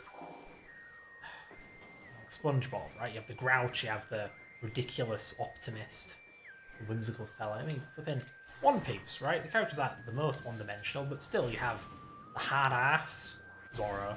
You've got Luffy, who's just oblivious. You've got Nami, who is the woman. Sanji, And who's like Sanji, who's the British. The British and the pervert and the chef. And then you have Usopp, who is the best character in the show. Yeah. Yeah. Class clown. Yeah. Also brave warrior.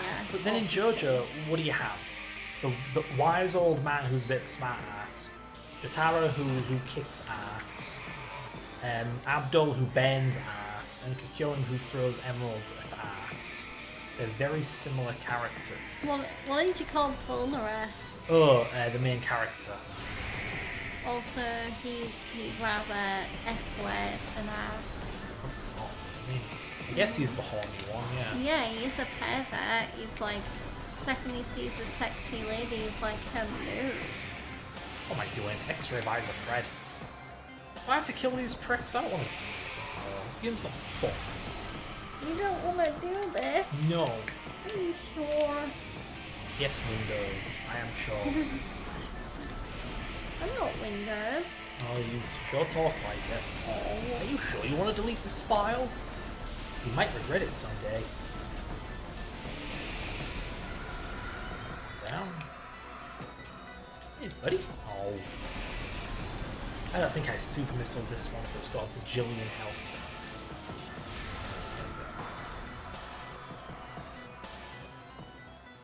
And what's going to happen? Nothing. Nothing! Yay! Yeah, the game I got it right. The game doesn't know I've been here already. Oh god. Yeah.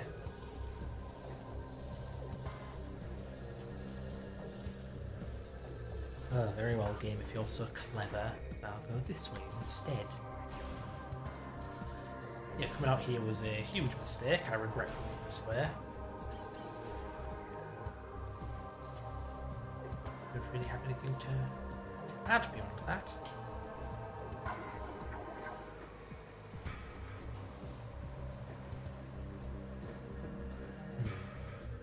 Safe to say, if I ever play Metroid Prime 2 on stream, I ain't looking for all the items. No. Because at least I have the excuse of I've never done it before. For this game, I was hoping to just muscle memory. I was hoping to just recall where everything is. Metroid Prime 2, I've never actually 100%ed before. I don't like Metroid Prime 2. It does a cardinal sin for Metroid. It gives your regular weapon ammo. Oh no. Yeah, you get punished for shooting in that game. You also get punished for existing. The atmosphere is toxic and it will kill you. Yeah. Why, game? Do you just not want me to play? You shouldn't be here. You shouldn't be using your weapons. Why should I even live?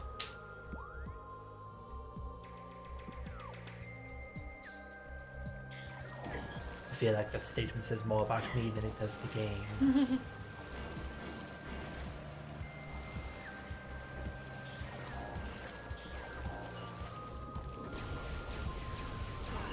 Oh, would you piss off? Got somewhere to be. I know for a fact I got whatever the hell item is in here. Yeah, you did. I think I remember you doing this part. Yeah. But it's possible there's an enemy containment cell that has a missile in it that I didn't open. Maybe. Maybe. Maybe. Maybe. Yeah.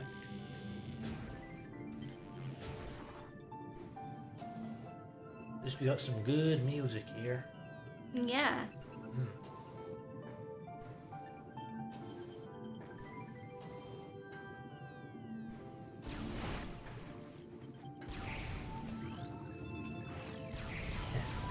Definitely not these enemies I never scanned.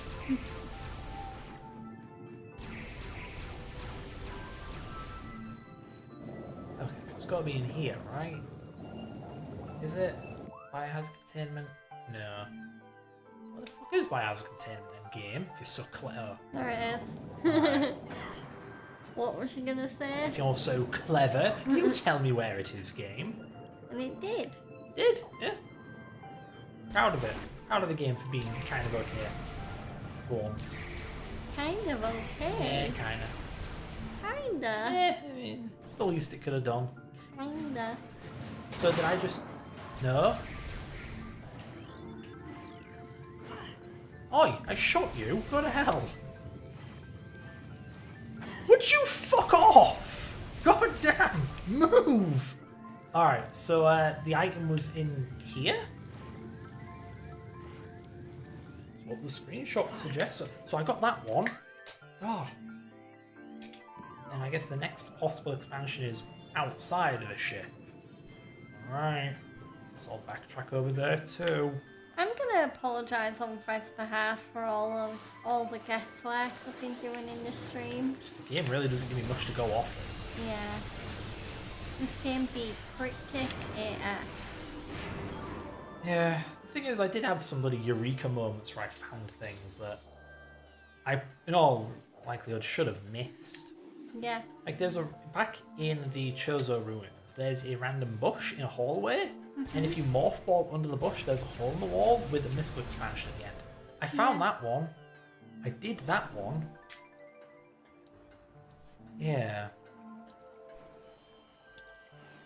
Plunk. Ow. And I'm not surprised I missed the mushroom one. Even I was aware that I'm not too familiar with the mushroom area. But now I'm here, and it's like, no, I got everything here, but I also got everything in Magmore Caverns, flipping mines, etc. Yeah.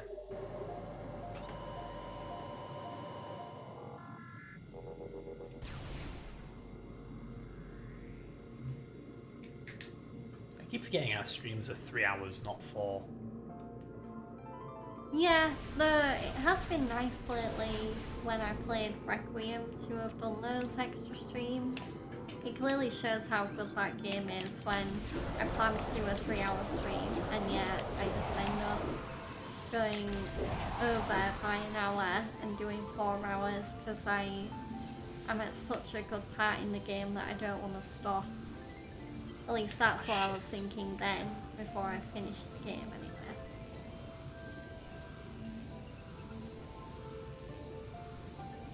It's never occurred to me before how shit tank controls are for platforming, because you can't correct.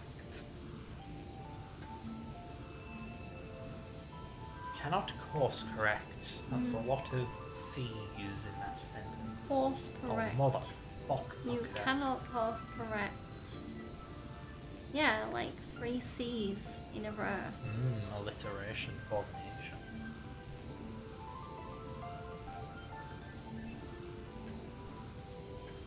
Man, to think all these power-ups and yet Samus doesn't have like a swim ability. Or fly or something. That is actually a thing the 2D games have, the screw attack, remember, right? Lets you infinitely jump? Mm-hmm. Yeah, that's not in the 3D games, kind of. It's in 2, but it's really crap.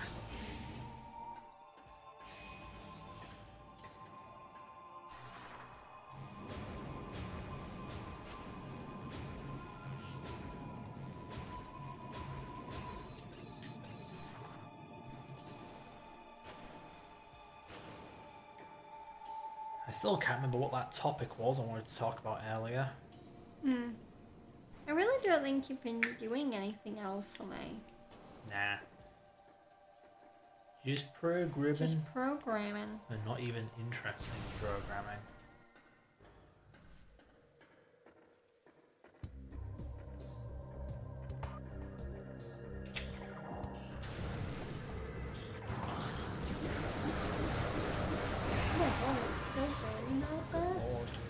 Yeah, one dumb thing about my emulator running on the VR headset.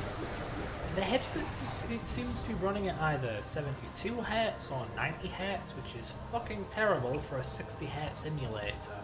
Because there's no way to evenly divide the frame rate, so you just get dog awful frame pacing.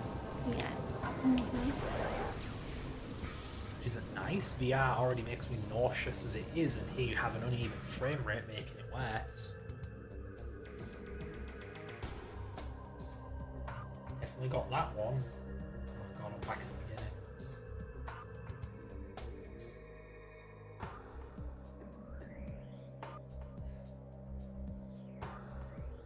Hi, Annie. Hi. I'm wondering if... I don't know, I'm pretty sure I've... You know, actually... Let me get back to this ship so I can refill my missile counter so I can actually see how many missiles I have. Yeah, apparently the limit actually isn't 255, it's... Yes, it's a chew. Sorry. It is a 250. For some reason they're 5 off of the magic number. What a shame. But I know I have all the energy tanks because you can see I have all of them. I may be missing power bombs. I won't know until I see how many missiles I actually had have. power bombs. I do, but I might not have all of them. Uh, Is 8 really the limit? I don't know. Why are there 2 digits if it's only 8? So this will be a good way, because I'm pretty sure this will refill my missile count. Yeah, there we go. Energy and ammunition. So what I'm actually at... God help me.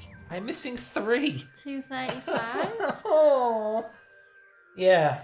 Let me double check. Is it really 250? Why are you talking about Prime 4? God, AI is stupid. Auto missile expansion. Expansions. No, I'm just gonna use Google instead. I don't trust you, DuckDuckGo. Google is better. Yes. I don't know, everyone's... See, even the AI on Google is like, yeah, in the original Metroid Prime and remastered. Yeah, that's more like it. It's 49 expansions for a total of 250 missiles, and I have 235, meaning I'm missing 3 missile expansions somehow. I guess I'm gonna go to Chozo Ruins, since that's nearby and all. Endome, Hive Totem. Oh, there's also Talon Overworld. Nah, I've already been around Talon Overworld. Go to Chozo. Okay! Please don't hurt me. Sorry, I didn't mean to backseat. I'm just like, just go somewhere. What the hell, Fred? Do it! No. She denies it, but she knows it in her heart to be true.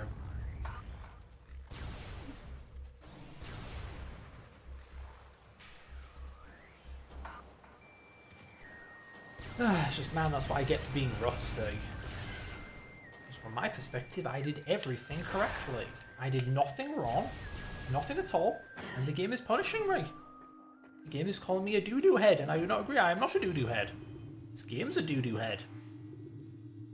One cool thing I learned about Musume today is if you watch, so there's a concert theatre in the game where you can watch as many of the songs that are in the game as you want to. And if you watch them all in order, it genuinely feels like you're watching a massive Uma Musume live in concert movie, and I love it. Cool. It's like, here's Special Week, Silence Suzuka and Metro McQueen singing Make Debut, and then, here's Tokai Taya, Nice Nature, and Biwa Hayahide singing Winning the Soul, I don't know. Yeah, it's very cool, and I highly recommend it if anyone is into the music of Musume. Just do what I did and watch all of the in-game concert videos back to back. Because it's quite the party as well, because most of the songs in that game, barring maybe like one or two, were pretty upbeat. Well, since I am rather desperate, I'm gonna turn the hints back on, just in case. You know, maybe it'll tell me about optional stuff, or maybe it'll just tell me hurry up and finish the game already, dipshit. You never know. Go here. What are you doing? Go there. Oh.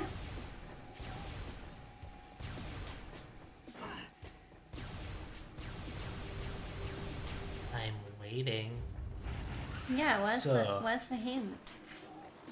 I've definitely gotten the one in this room. God, what do you want from me?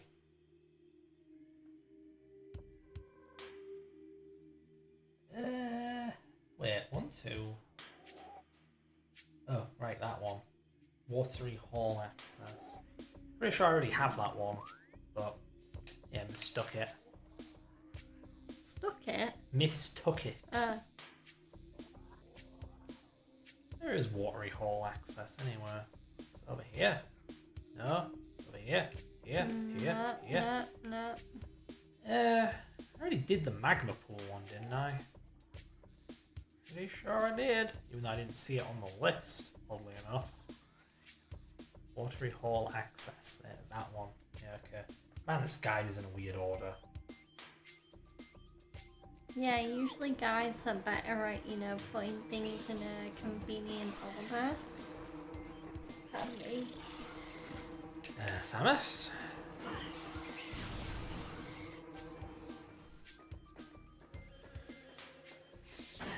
What did Samus do wrong?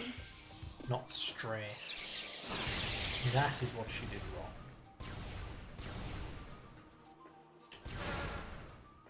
The awkward thing is I could have easily missed an item because remember when I died and I had to redo a chunk of the game? I may have gotten an item during that and then lost it.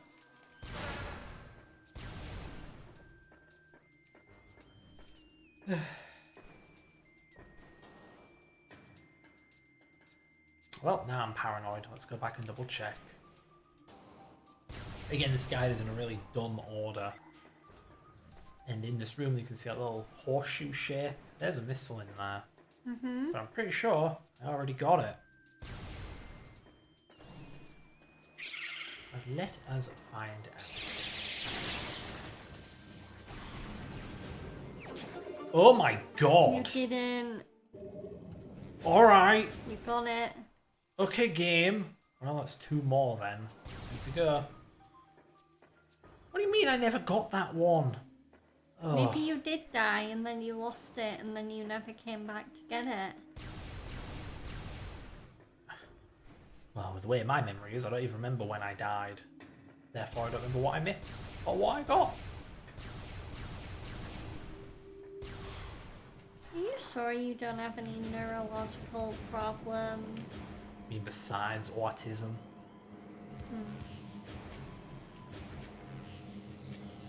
What am I talking about? It's not a problem. I am a superior race because of it. Oh god. I am more evolved than you monkey bastards. You're a monkey too. I'm We're an all evolved monkey. We're all monkeys. Actually, we're apes. There's a difference. Okay, Mr. Bill Nye the Science Guy. We are great apes, or grapes for short. Grapes. We are grapes.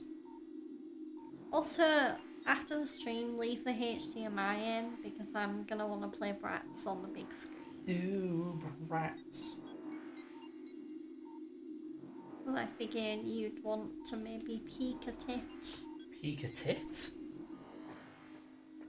Peek at it. Peek at it. I wonder if Pokemon Percopia is actually good. The hell is that? It's the new Pokemon game that came out. Oh. It's like a sub game, I think. It's not part of the main series. Of course not. It's just some of my Chugs Army friends have been spending hours upon hours on it, and I'm like, wait, is it really that good? Or like, or is it bad and you're just trying to get used to it? I don't know. Well, different strokes for different folks. I have a soft spot for Pokemon Generation 3, but I just don't get how people sink so much time into that kind of thing. Yeah, it's like, I like Animal Crossing New Horizons, but I wouldn't exactly play it for like 100 hours like most people did. Even if it did make COVID a lot less insufferable because I was distracting myself by playing that game. As any normal person was doing at the time. Yep.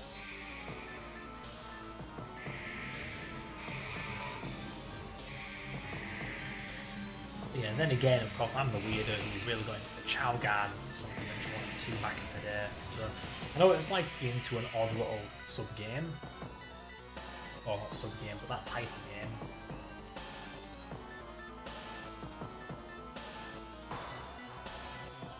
Fountain, ruined shrine, ruined shrine. Ruined fountain. Back I go.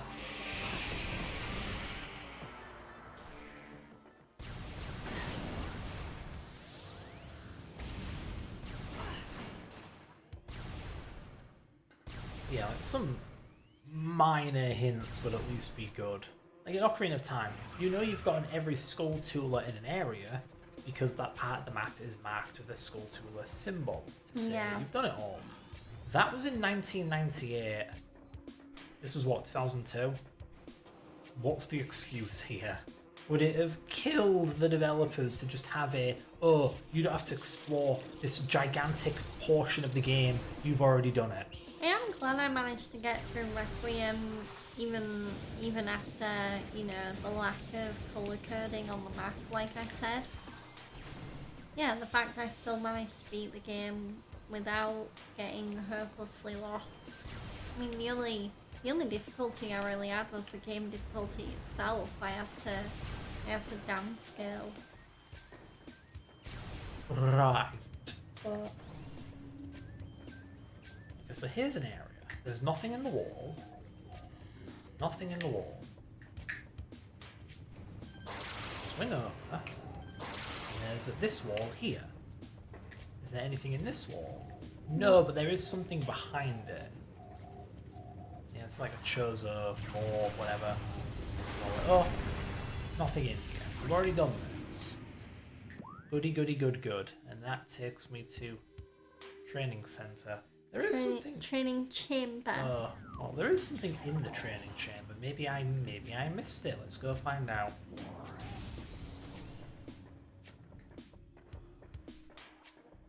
And this is also where that bush is. See, there's this bush thing, and I come over here, run to a ball, sneak on through it, sneak on through it. There we go. There's a hole. There's meant to be an item. So I got that one too. Must have been a health capsule because I don't see it on the guide. We got this bloody place. Supposed to be an item in there. I already grabbed it. So I don't need to do this because I already know I got the freaking item that's in here. If only that guide was like IGN's guides, where even though you have to sign in with IGN in order to like check things off the checklist, they do have like a checklist function. It's Speaking as a programmer, that's bullshit. Why? You don't need to log in to have cookies. True. My fucking emulator uses cookies to store save data. Like, you don't need an account for that. That's just the website operators being complete assholes. AIGN, use cookies.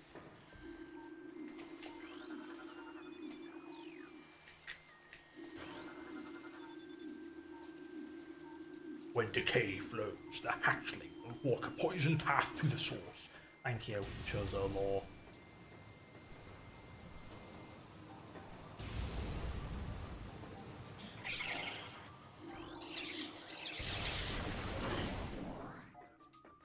I know, game. That's the hint. Yeah. Lol. I don't want to go to the friggin' impact crater. Game? I don't want to know.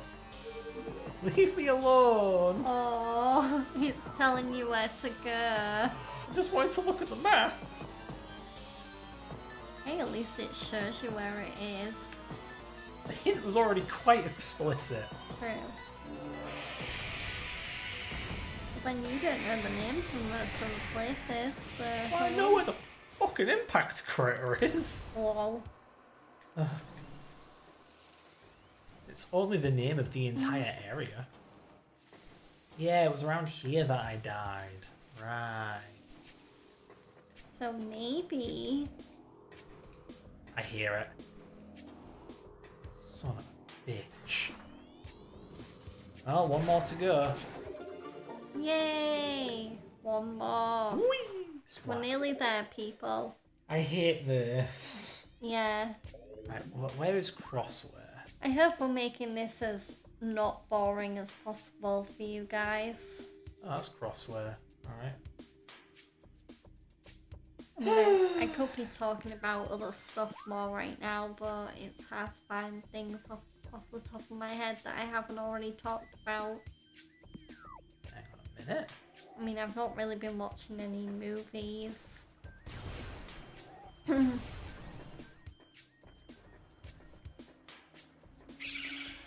Already got the item here. Of course, a watery chamber? No, watery hall. Whatever. The thing is, there's an item over here, but it's not marked on the map. There's a separate room.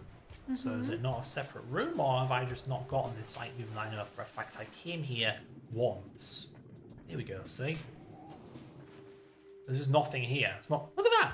It's not marked on the map! What the hell? And the other annoying thing is, yes, I can go this way, and there's a room over there with 2 items in it. The thing is, not only have I been to that room before, I double-checked it earlier. So I know for a fact there's nothing there. And I also know for a fact that the enemies can kiss my ass, knocking me off the damn platform when I got somewhere to be. I've got a life to get back to. I've got better things to do than look for missile expansions all day. Whoa, you think I'm joking? No. I know you're not. Good. But what would you rather be doing right now then? Doom scrolling, finding something to do. Lol. So doing nothing is better than doing Oh shit. this. Sorry, I just nuked this room for no reason. Why did you nuke the room? What did this room ever do to you? Because the nuke button and the get out of your ball form button are right next to each other. Lol. Wow, look at that.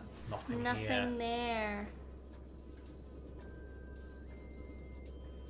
Nothing there. The thing is, Metroid Zero Mission, I think Metroid Fusion, I'm pretty sure those games do explicitly mark on the map an area that has an item that you haven't collected. The catch is that there are hidden rooms that are on the map, so you don't know they're there. Yeah. So it's not like a thorough solution, but still. It does feel kind of silly when I'm missing an item that isn't even a super secret. It's like it's right there on the map. Like, what was with that horseshoe hallway? I've never been there before, and yet it's marked as orange on the map. Bullshit. I need to go to Crossway, which is where? Man, I got a journey ahead of me. Yep, you do.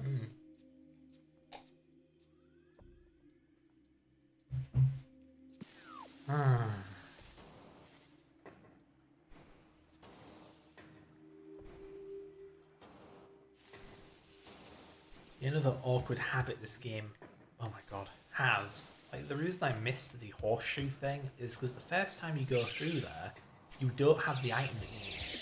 In fact, I think the second time you go through there, you have one of the items that you need, but not the other. So you go through this room over and over again, and you just have to remember, oh right, there's something here that I can finally get. It is annoying.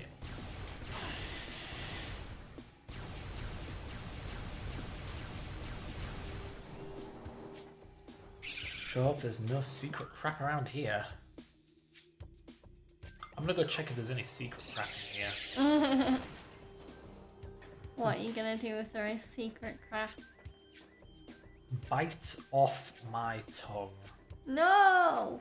Bite off your tongue. No! Why my tongue? Well, you don't want me biting off my tongue, do you? No. Precisely. So open wide. Oh my god.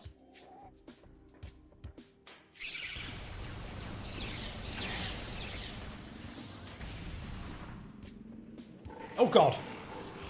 Murder. Murder. That poor innocent creature, he just wanted Wasn't to there eat something people. up there? No. Oh. It's just the puzzle. I just saw a blue light and I was like, wait, what's that? Oh. We are in the burn dome. On this, go through here. Oh look, nothing! Nothing. But I guarantee you, if I didn't come back and check, it would be here. Reality itself would distort to imprison me in an awful trap. Lol. LOL. League of Legends.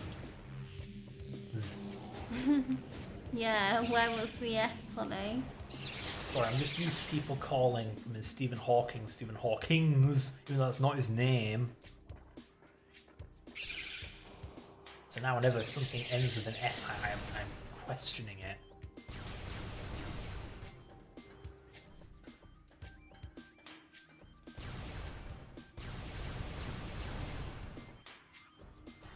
Pretty sure it's a health container in here, but whatever, I'll give it a look anyway. Ta-da, nothing, woo.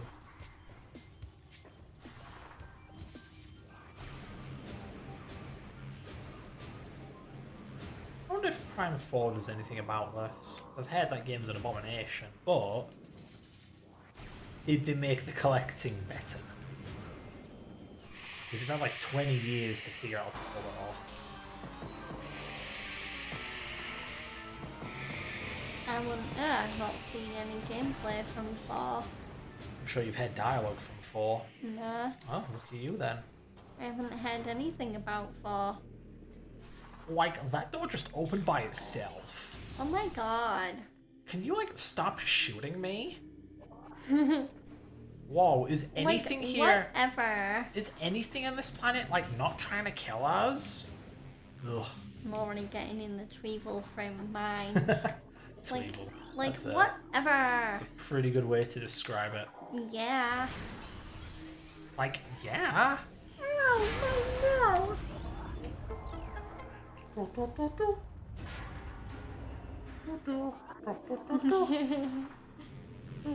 I mean, what are the odds that like they could have chosen any actresses to play Kirsty and Casey, and for Kirsty, the original voice actress went on to play Penny in Big Bang Theory, and for Casey, that voice actress plays Gretchen in Mean Girls and also plays Princess Elise In Sonic 06. in Sonic 06.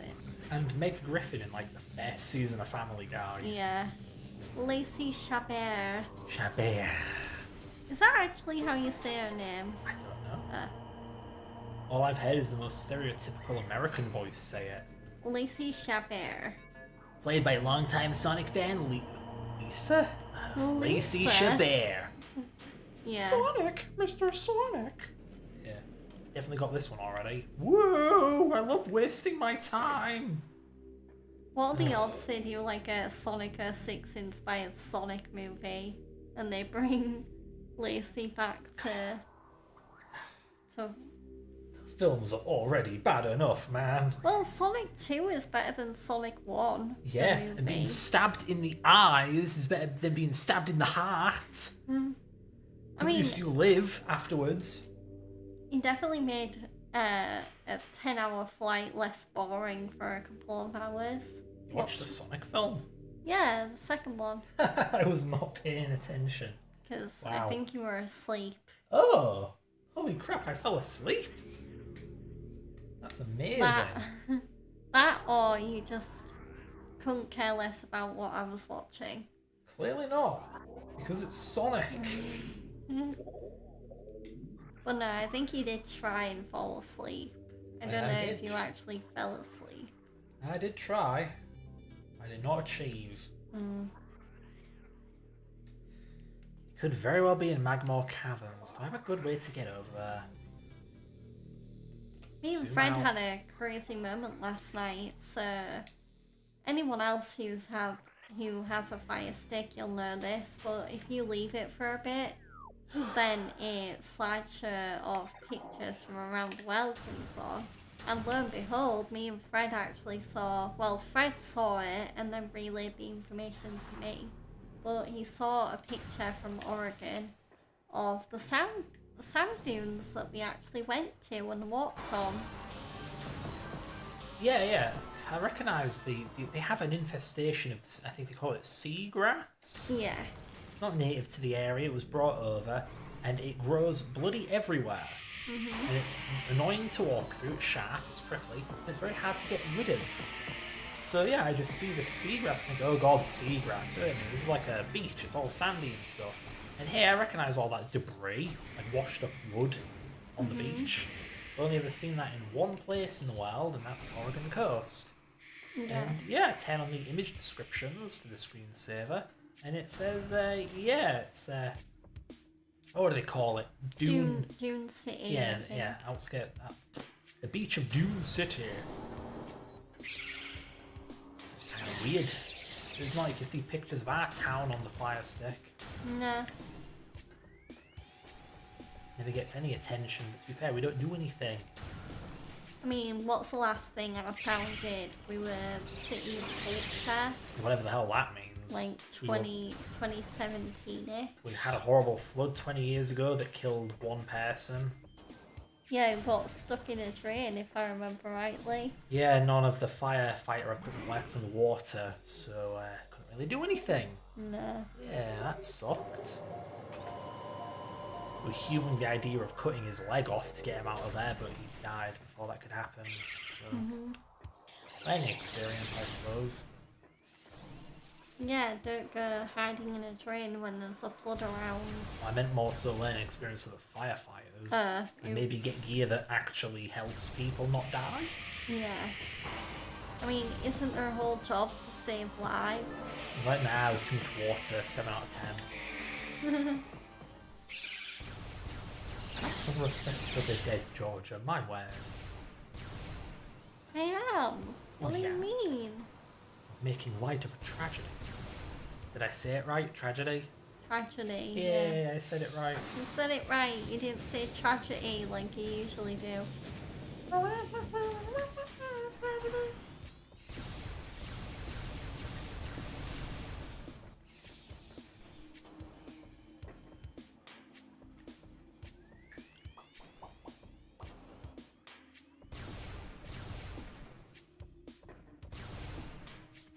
Do you think you're gonna find all the useful expansions by the end of the stream? Maybe.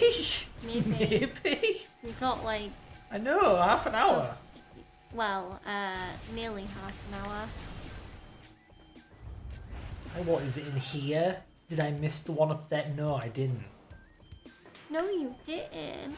The thing is, there's this one, and when I first looked at this guide, I thought, No, I definitely missed that one because it doesn't look familiar to me. But I looked at the map and saw that it was marked as an area I had visited, so I thought, oh, never mind, I didn't get that one. Yeah. But given that I found one missile expansion the game said I had been to before, I don't trust it anymore, so I'm going to go check it out. And it's over in, lo and behold, friggin' Magmore Caverns. Magmore Caverns. Yeah, I want more caverns. Magmore caverns. Magmore, Magmore. We're off to Magmore. Magmore. Apparently that bloody remake was so bad Disney are now completely overhauling their goddamn film strategy. Yeah, I would have gone to see the Snow White live action, you know, if it was actually good. But yeah, I heard it's like undisputedly the worst Disney live action movie, and I'm like, well, never mind then. I recall them having a lot of impolite things to say about poor old Mr. Prince Charming himself, whatever his name is. The Prince Man. I don't even know his name. Does he have a name? Shows what I know. I don't even know. Man, I have not seen the original in friggin' forever. It's an old ass movie there. Damn right it is. Oh my god. Like what, 1930s? Something like that, yeah. Ah, goody, it's as old as my granddad. It's older than World War II. Yeah, it is.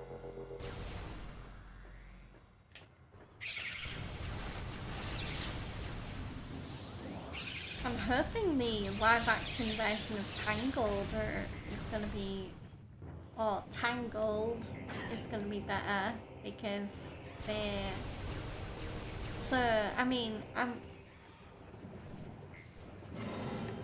when you say Disney were overhauling their live action, what did you mean by that? Well, remember.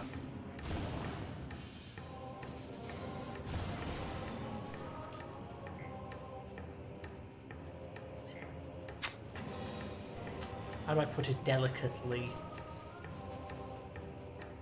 A little less of the cultural upheaval. Yeah, they do seem to be going like, I mean, so far everyone that's been cast in Tangled is definitely full-on American. European folklore, everyone's American. Okay. Because, although I don't really know the girl who's been cast as Rapunzel, it's an actress called Tegan Croft.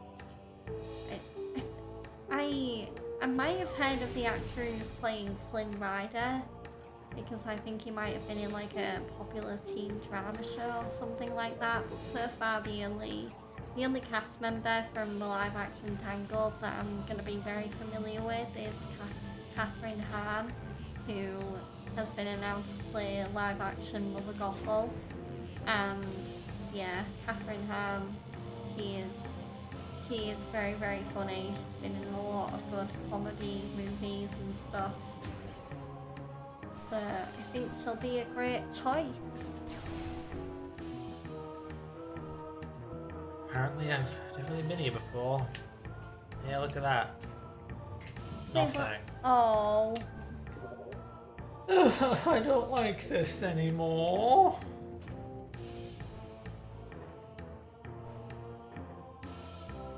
Anyways, you were saying Mother Gothel. Mother knows best, yeah. Spin that spell, Brother Gargamel. The way Catherine Hahn announced it was kind of iconic as well, because she basically posted a video of herself on Instagram wearing like a Mother Gothel t-shirt. Ah. And I can't wait to hear her rendition of Mother Knows Best. I think it's going to be even better than the song she did for WandaVision back when she was in that, called Agatha All Along. There we go.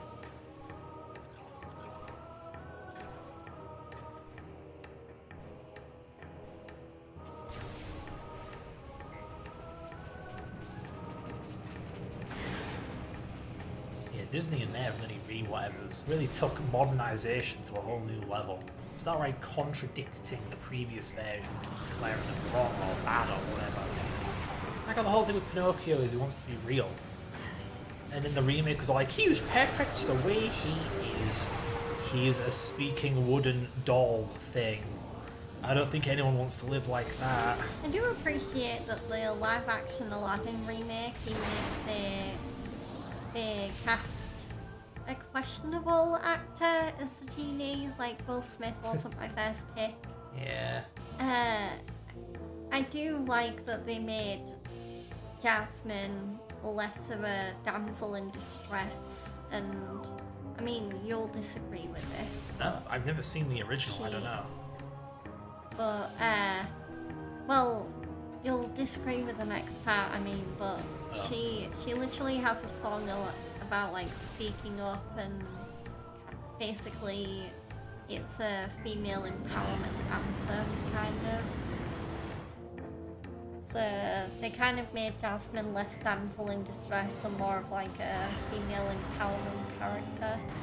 The Lion King remake had this very odd element of just like, ooh, the lionesses are rising up, and they achieve nothing.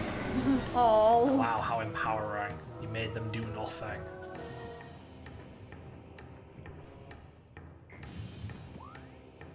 It was so weird seeing live action Lion King in cinema, because half the time I was like, wait, this is Lion King, and then the other half I was like, wait, is this a nature documentary? Don't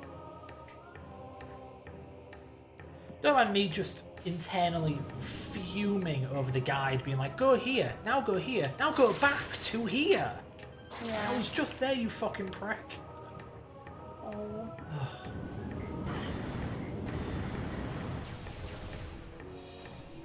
Yeah, then you have the fucking Little Mermaid where it's like, they felt the need to, oh god, what was his name? Fucking Prince. I can never remember the name of the princess. Oh, no wonder he has a boring name.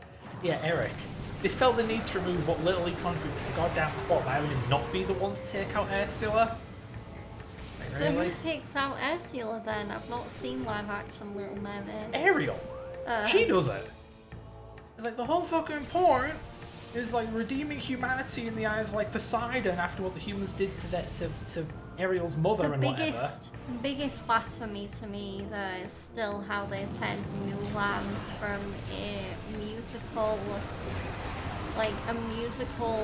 comedy movie into just a straight up boring action event, like action epic. It's like, we really did not need that. Give us Mushu back.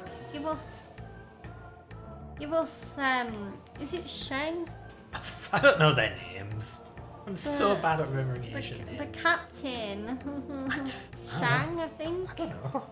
Oh, why is his name escaping me? But yeah, not to mention there was the whole controversy of like Mulan's actress in the live action supporting like police brutality in China or some shit. Was it police brutality? I thought it was like their gulags or something. I thought it was more like police stuff. No idea. Than gulag stuff.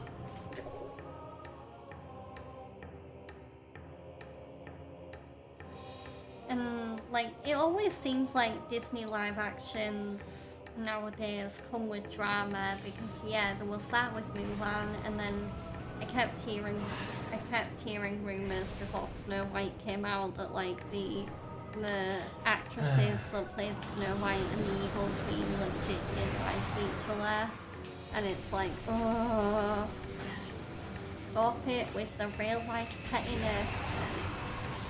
And of course, you have all the silly bollocks around. You chose to adapt Snow White and the Seven Dwarves, and Disney were getting all fickle about the dwarf bit. Like, oh, we can't have dwarfs, that's culturally insensitive. Then don't fucking remake Snow White! Why is that so hard?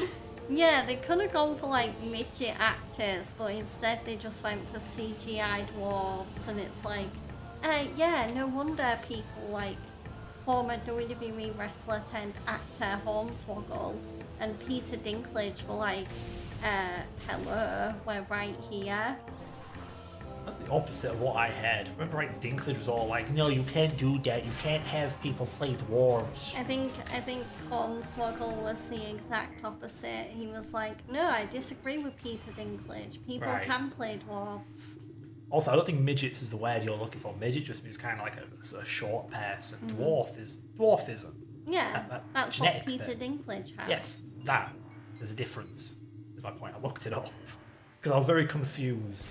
I was very concerned. Like, are we just calling them a mythical being? I like how No, there's it's a dwarfism different thing. and then there's giantism. That's what Andre the Giant had. Giantism? I thought it was gigantism. Whatever. Gigantism then. I don't know why they didn't just call it giantism. Maybe it's Spanish. Maybe.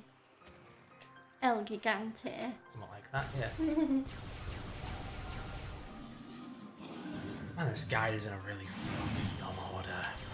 Like, there are potential missile places here. But the guide was like, oh, go to the lab. What? If you can leave comments, maybe you should be like, maybe Audie or Guy better. Maybe die? No. Not that harsh. Damn. Ice ruins east, ice ruins east.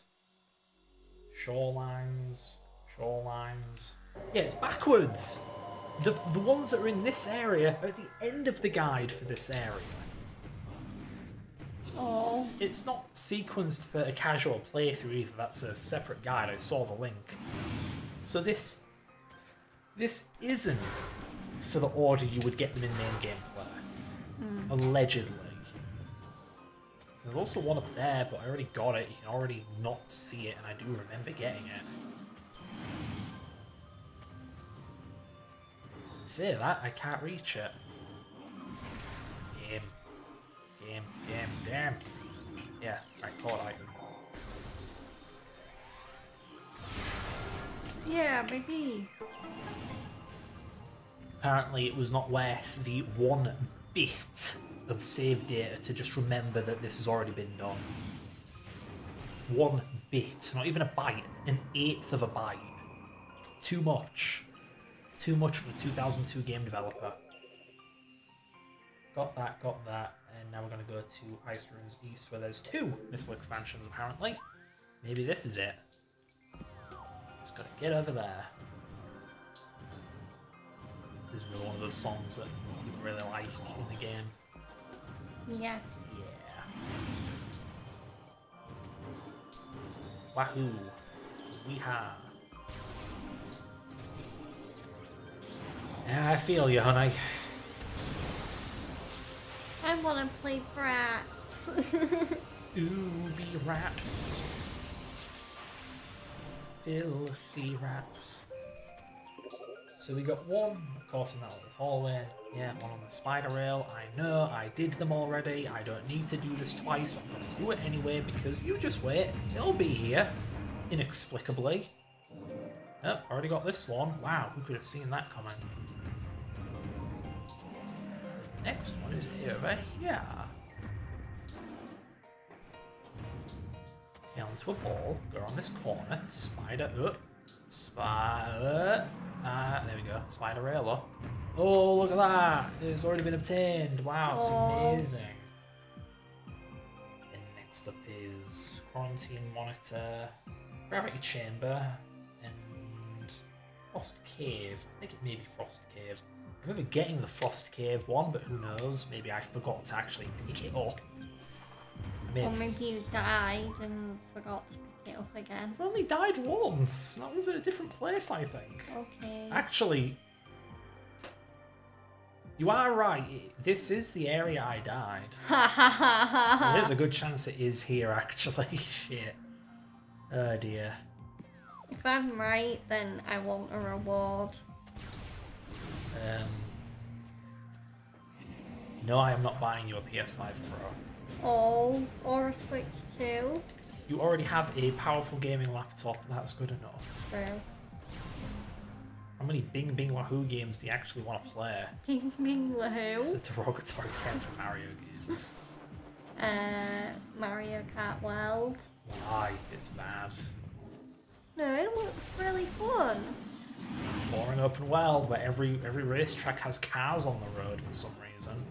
It ends up your level into Toad's Turnpike. That, the characters are ugly. Okay, what about Donkey Kong Bonanza then? I look like a Donkey Kong guy. No. Exactly. Have you played any Donkey Kong games? Good question. Have I? Like Donkey Kong Country or Donkey Kong the Bongos one? No. You know what? Yeah, I don't think I've ever played a Donkey Kong game. Returns. To be fair, man, as a kid, I always thought the Donkey Kong Country games were the ugliest thing to ever exist. Donkey but to be Kong fair, 64. no. But to be fair, I've only ever been exposed to them on like an emulator, footage of them being played in an emulator, and the low colour, pre-rendered look is hideous in an emulator. But on a CRT, it would have looked much better. In fact, I think I have seen screenshots and not screenshots, photos of it. Photos. Yeah. And it does look pretty good. And visually, it looks rather nice.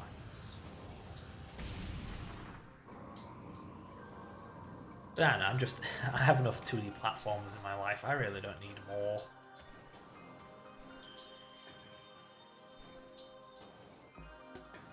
It is a rather oversaturated genre. Yeah. Yeah. Are we nearly done? Of course not. Oh. Yeah, I'm gonna take the long way, go through the lab, see if I missed any in there. Even though I know I didn't. Didn't you just say this was the area that you died in there? Yeah, this entire area, the lab, Oh. is part of it, unfortunately. Okay. Quarantine cave, quarantine monitor. Okay, I'm gonna go to the quarantine monitor real quick because the guide says there's a missile expansion there. Maybe I just forgot it. Forgot it. Forgot it. What? By being a guy, I chose to forgo it. Oh god. Once I get really fat, then I will have tits. Game? Game. Game. Game. Game. It's been a while since I saved. Thank you.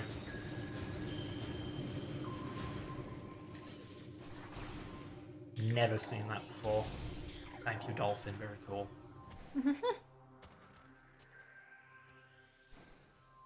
Damn game, would it kill you to just give me a shortcut? No. Would it have killed the developers to give me a shortcut? No. Then why didn't they give me a shortcut? Who was it going to kill? Is it going to kill me? Will I die if I have a shortcut and have an easier time in life? No. Then why, Georgia? Why? I don't know. There's a whole lot of no's in your sentences lately. What do you mean? I was really hoping you were going to say, I don't know, and complete the goddamn joke. Well, either way, it's not in here.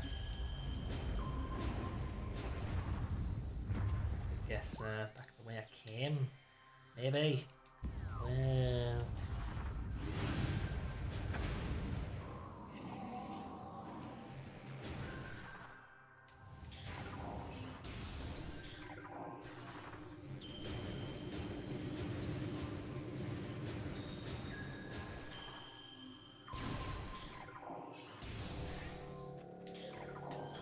Because those enemies I killed 5 minutes ago. Oh no. Not even. More like 1 minute ago.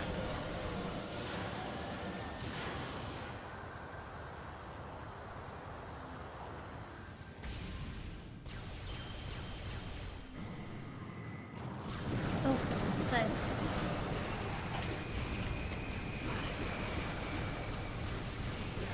They just keep coming, Sarge. Pretty good description of Metroid Prime 4, really.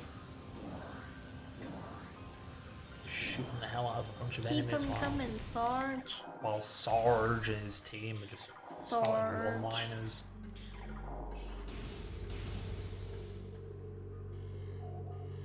Are the Metroid games still about Samus? Yes. There was an odd little phase, like Metroid's 30th anniversary or some shit. We got Metroid Prime Federation Force, starring not Samus. What? Who asked for this? Nobody.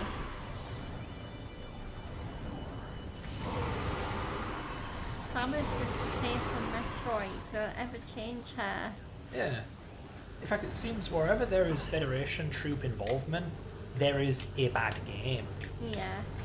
Lol. Because they're not in this game. They're briefly in 2, but it's just like, oh wow, this planet's dangerous, there are dead people on it. And in 3, which is by far the worst of the trilogy, they're all over the goddamn place. Mm-hmm. Yeah. Then you get Federation Force, which is about the Federation. It's a shit game, no one likes it. Absolute crime for the game's anniversary. Then we get Metroid Prime 4, which is dog shit, and it's also very, very much about the Federation for some reason. Oh no. Oh, and then you got Metroid Other M, the worst Metroid game ever made, and it's all about the fucking Federation. Like, here's a tip. Don't make it about the fucking Federation! How hard is this lesson to learn? Like, my god, people like to pretend that game development is complicated. No, it isn't. If you do the same stupid thing 5 times in a row, don't work out. Don't do it again. Is that so hard? Yes, that pissed me off so much I broke my throat. 1 sec. Have a drink. Just fucking annihilated the lining of my throat. Don't do I that. feel like the one Paul Baxter was on Mount Everest and coughed up his throat lining after Oh, nearly God. choking on it because it froze and fell off in his throat. What guy was that? I don't know. Just Oh, an God. early Mount Everest Yeah. expeditioner. Yeah. Graham's store. Hmm.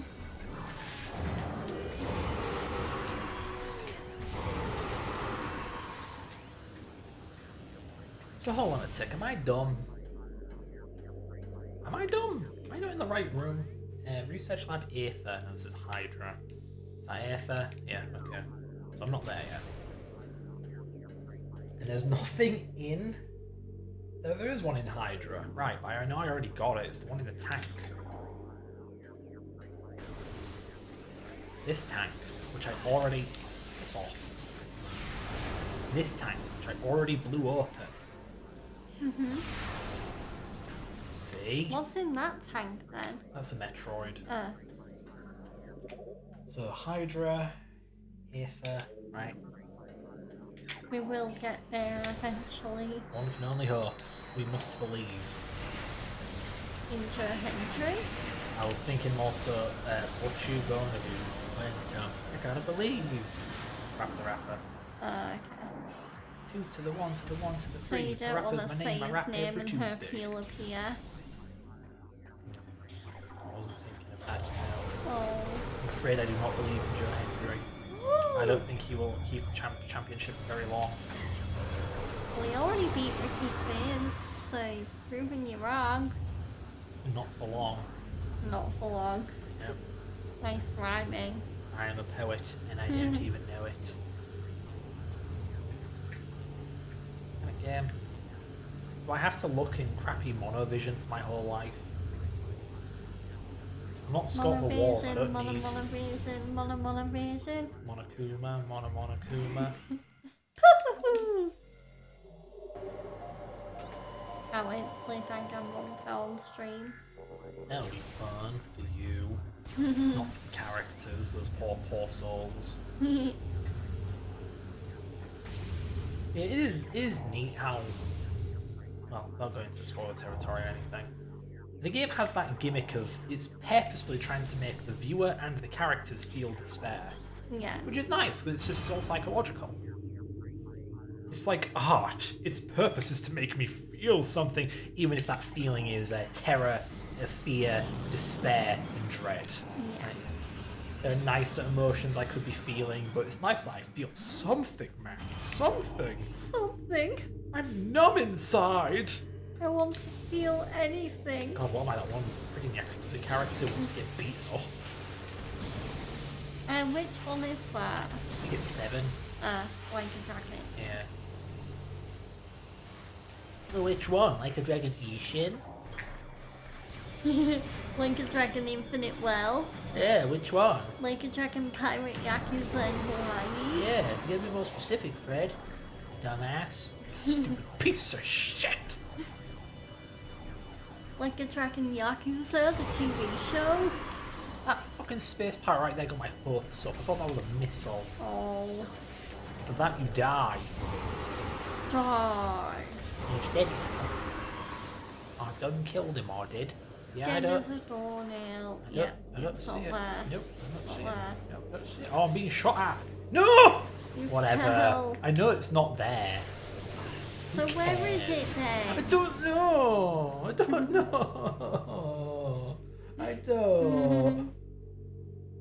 Oh, this sucks. I hate it. This is a stupid game. I hate games. All games are bad. Ventrana drifts. The only thing drifting is my will to keep playing. I mean, we do have 10 minutes I left. know. Sooner or later, I'm going to have to stop. I can't believe we're going to get another stream out of this diabolical game. That's an overused word, diabolical. I mean, we've made a little bit of progress today, but it's hardly. Got 2 out of 3. Or was it 3 out of 4? I forget. Do you mind? I'm trying to open a door here.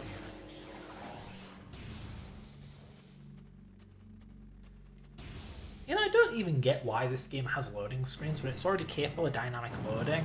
Yeah. So why couldn't it just have an extra long dynamic loading thing between areas? Dynamic loading thing. Oh my god, dynamic! My favourite buzzword. Everyone calls shit dynamic, I hate it. Dynamic. I'm justified in using the word because I'm a programmer and it refers to a thing.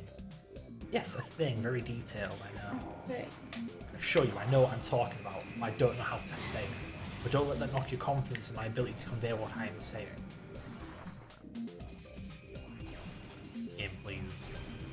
Begging you.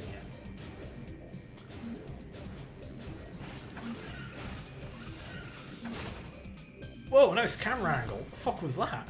I don't know. Okay, so this is Frost here, where I shot down a stalactite and I thought I had gotten the item that it opens up. Maybe Maybe you I didn't. didn't. And I'm just crazy.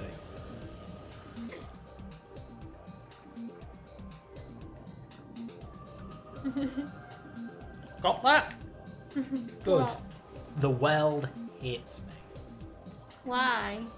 I don't know why, Oh, but I know is how. Was it not there? One there. Oh. One there.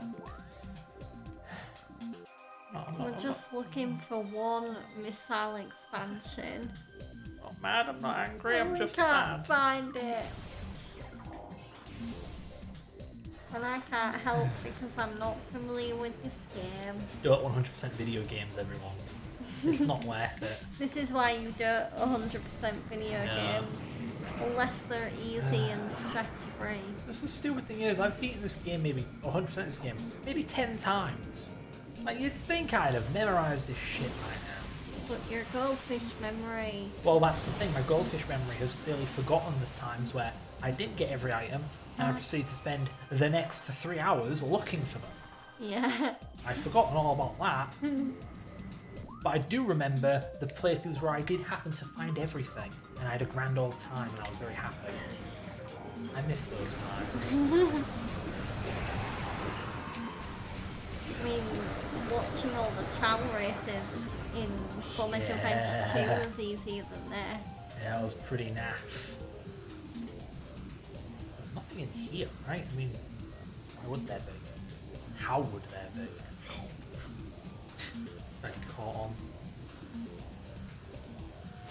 Samus, use your arms. Grab onto the ledge. Samus, you have arms, lady, use them. She is a strong, independent woman who don't need no arms. The Nintendo Switch. Everyone's favourite launch title that people definitely didn't just forget about the moment an actual game came out for console. You totally did. Yeah, and I saw it coming too. When that game came out, I thought, what a stupid gimmick, no one will care about this in a month. And it's been like 9 years, and I was right. No one cared.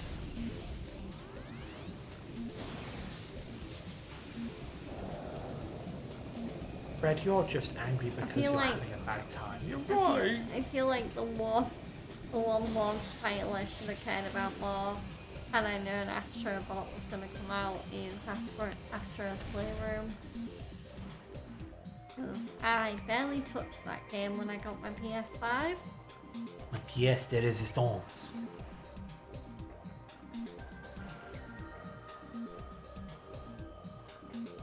It's meant to be in...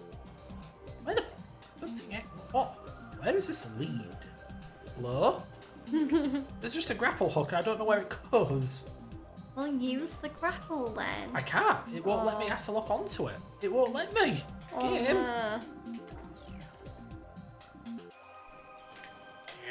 No. No. Freddy drown. I do feel like I'm drowning. Drowning in sorrow. Oh, it goes over there. Okay. Yeah, definitely got that item. Alright, that leaves Orchid Quarantine Monitor, Rabbit Chamber, Lost Cave. That's it! Scoured fucking Cinderella Drifts, it's not here either. Yep, that is sure indeed a thing. Like, what areas do I have left, honestly? I'm starting to forget what areas you've even looked at. This Yeah. is bananas. I'm honestly wondering if I missed a super obvious one back in Talon Overworld, because that did happen on one of my playthroughs way back when. I missed, quite literally, the first missile expansion in the game. Yeah, I don't know if there was an easy way to go back there. Yeah, I don't know if you're gonna get back there in 4 minutes. Yeah. So what lifts are there around here? Magmore Caverns, of course! It all leads back to Magmore friggin' Caverns.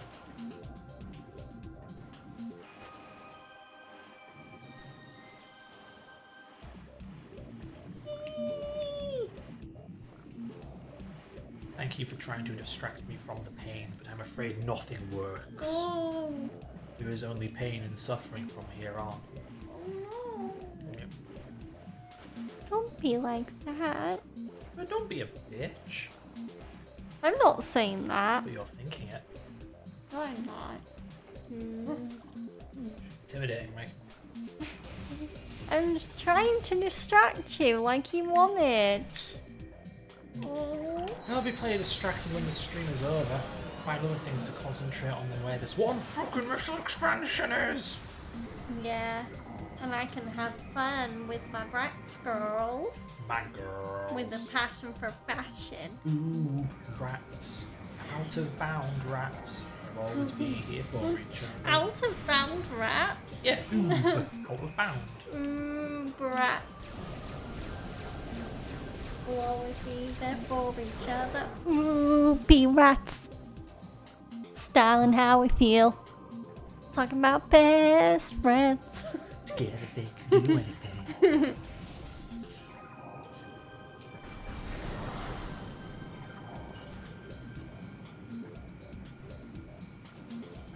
Yeah, I'm surprised that hasn't had much of a retro revival. Yeah, there was that one game, but that's about it. To my knowledge. I mean, they've brought out a few brat stalls. But Really? yeah, I see that.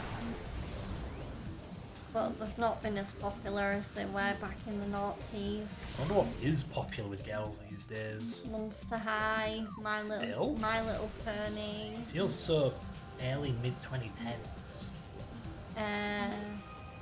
Uma Musume, I guess. I think that's more popular with adult women. Adult girls, oxymoron. Which is weird because Musume seems like a thing that teenage girls would be into. I don't know how the smartphone generation works. What do they do all It's day? not just a smartphone though, it's on PC. And how many PC teenage girl gamers do you know? Not many. Precisely. If any.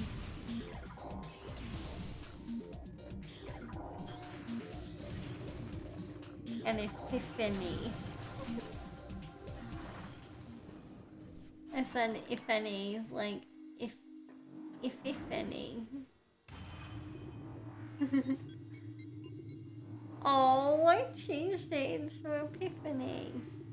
Yeah. So I'm just too busy thinking about like an enemy. I'm thinking, what's that got to do with this? I live in an enemy. Honey, it's an enemy's enemy. How hard is that? An enemy, okay? An enemy. The enemy Yeah. of an enemy is my enemy. Oh god. Stop confusing me with words. Anyway, we're calling it here, I guess. Fuck me. I want this to be over. Okay. Ugh.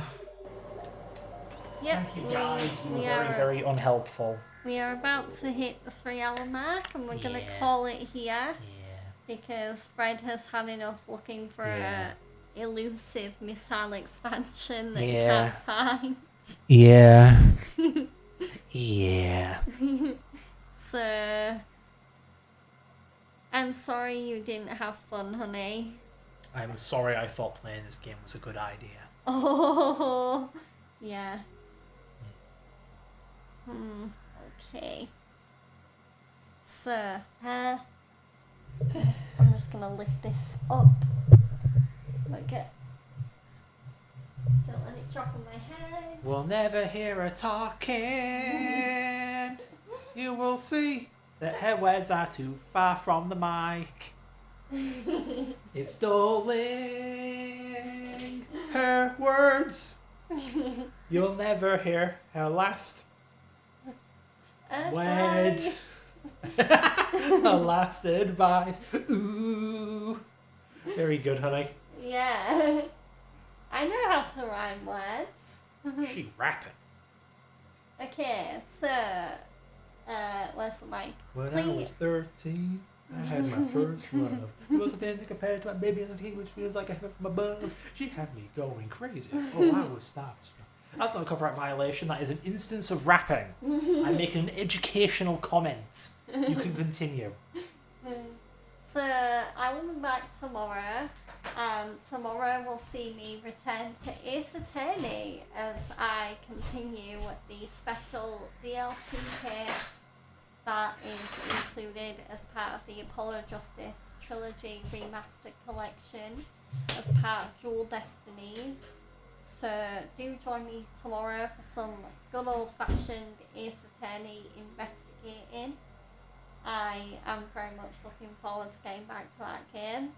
I will also be very precautious, if that's a word, and drink lots of water. So I'm ready to I'm ready to voice act my ass off tomorrow. So that stream should start at 4 PM GMT.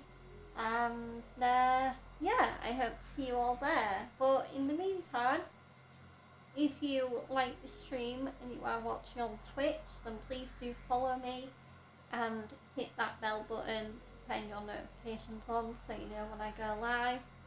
If you are watching on YouTube and you enjoyed the stream, then please do like the video if you're watching on demand. React to the stream in the chat if you are watching live. Comment in the chat if you're watching now, or in the comments when the on-demand video gets uploaded of what games you might want to see me play in the future, and also put some F's in the chat to say how sorry you feel for Fred having to go through his endless search. Just you wait, it'll be named a spaceship. It'll be the first expansion in the game. It'll be there. Okay. So, and last but certainly not least on YouTube, please do subscribe, and then that way you'll get dedicated access to my content. Okay, so I am going to end the stream on YouTube so I can focus on reading on Twitch. But I do hope everyone on YouTube had a jolly old time at my stream. I will also, as soon as the stream has been processed, change the thumbnail because, yeah, this wasn't a Life is Strange stream. I will be changing it to a thumbnail from this stream. Yeah, I just didn't have time to sort that out before I went live. So, okay. So I will see you all tomorrow for more Ace Attorney, but until then, YouTube.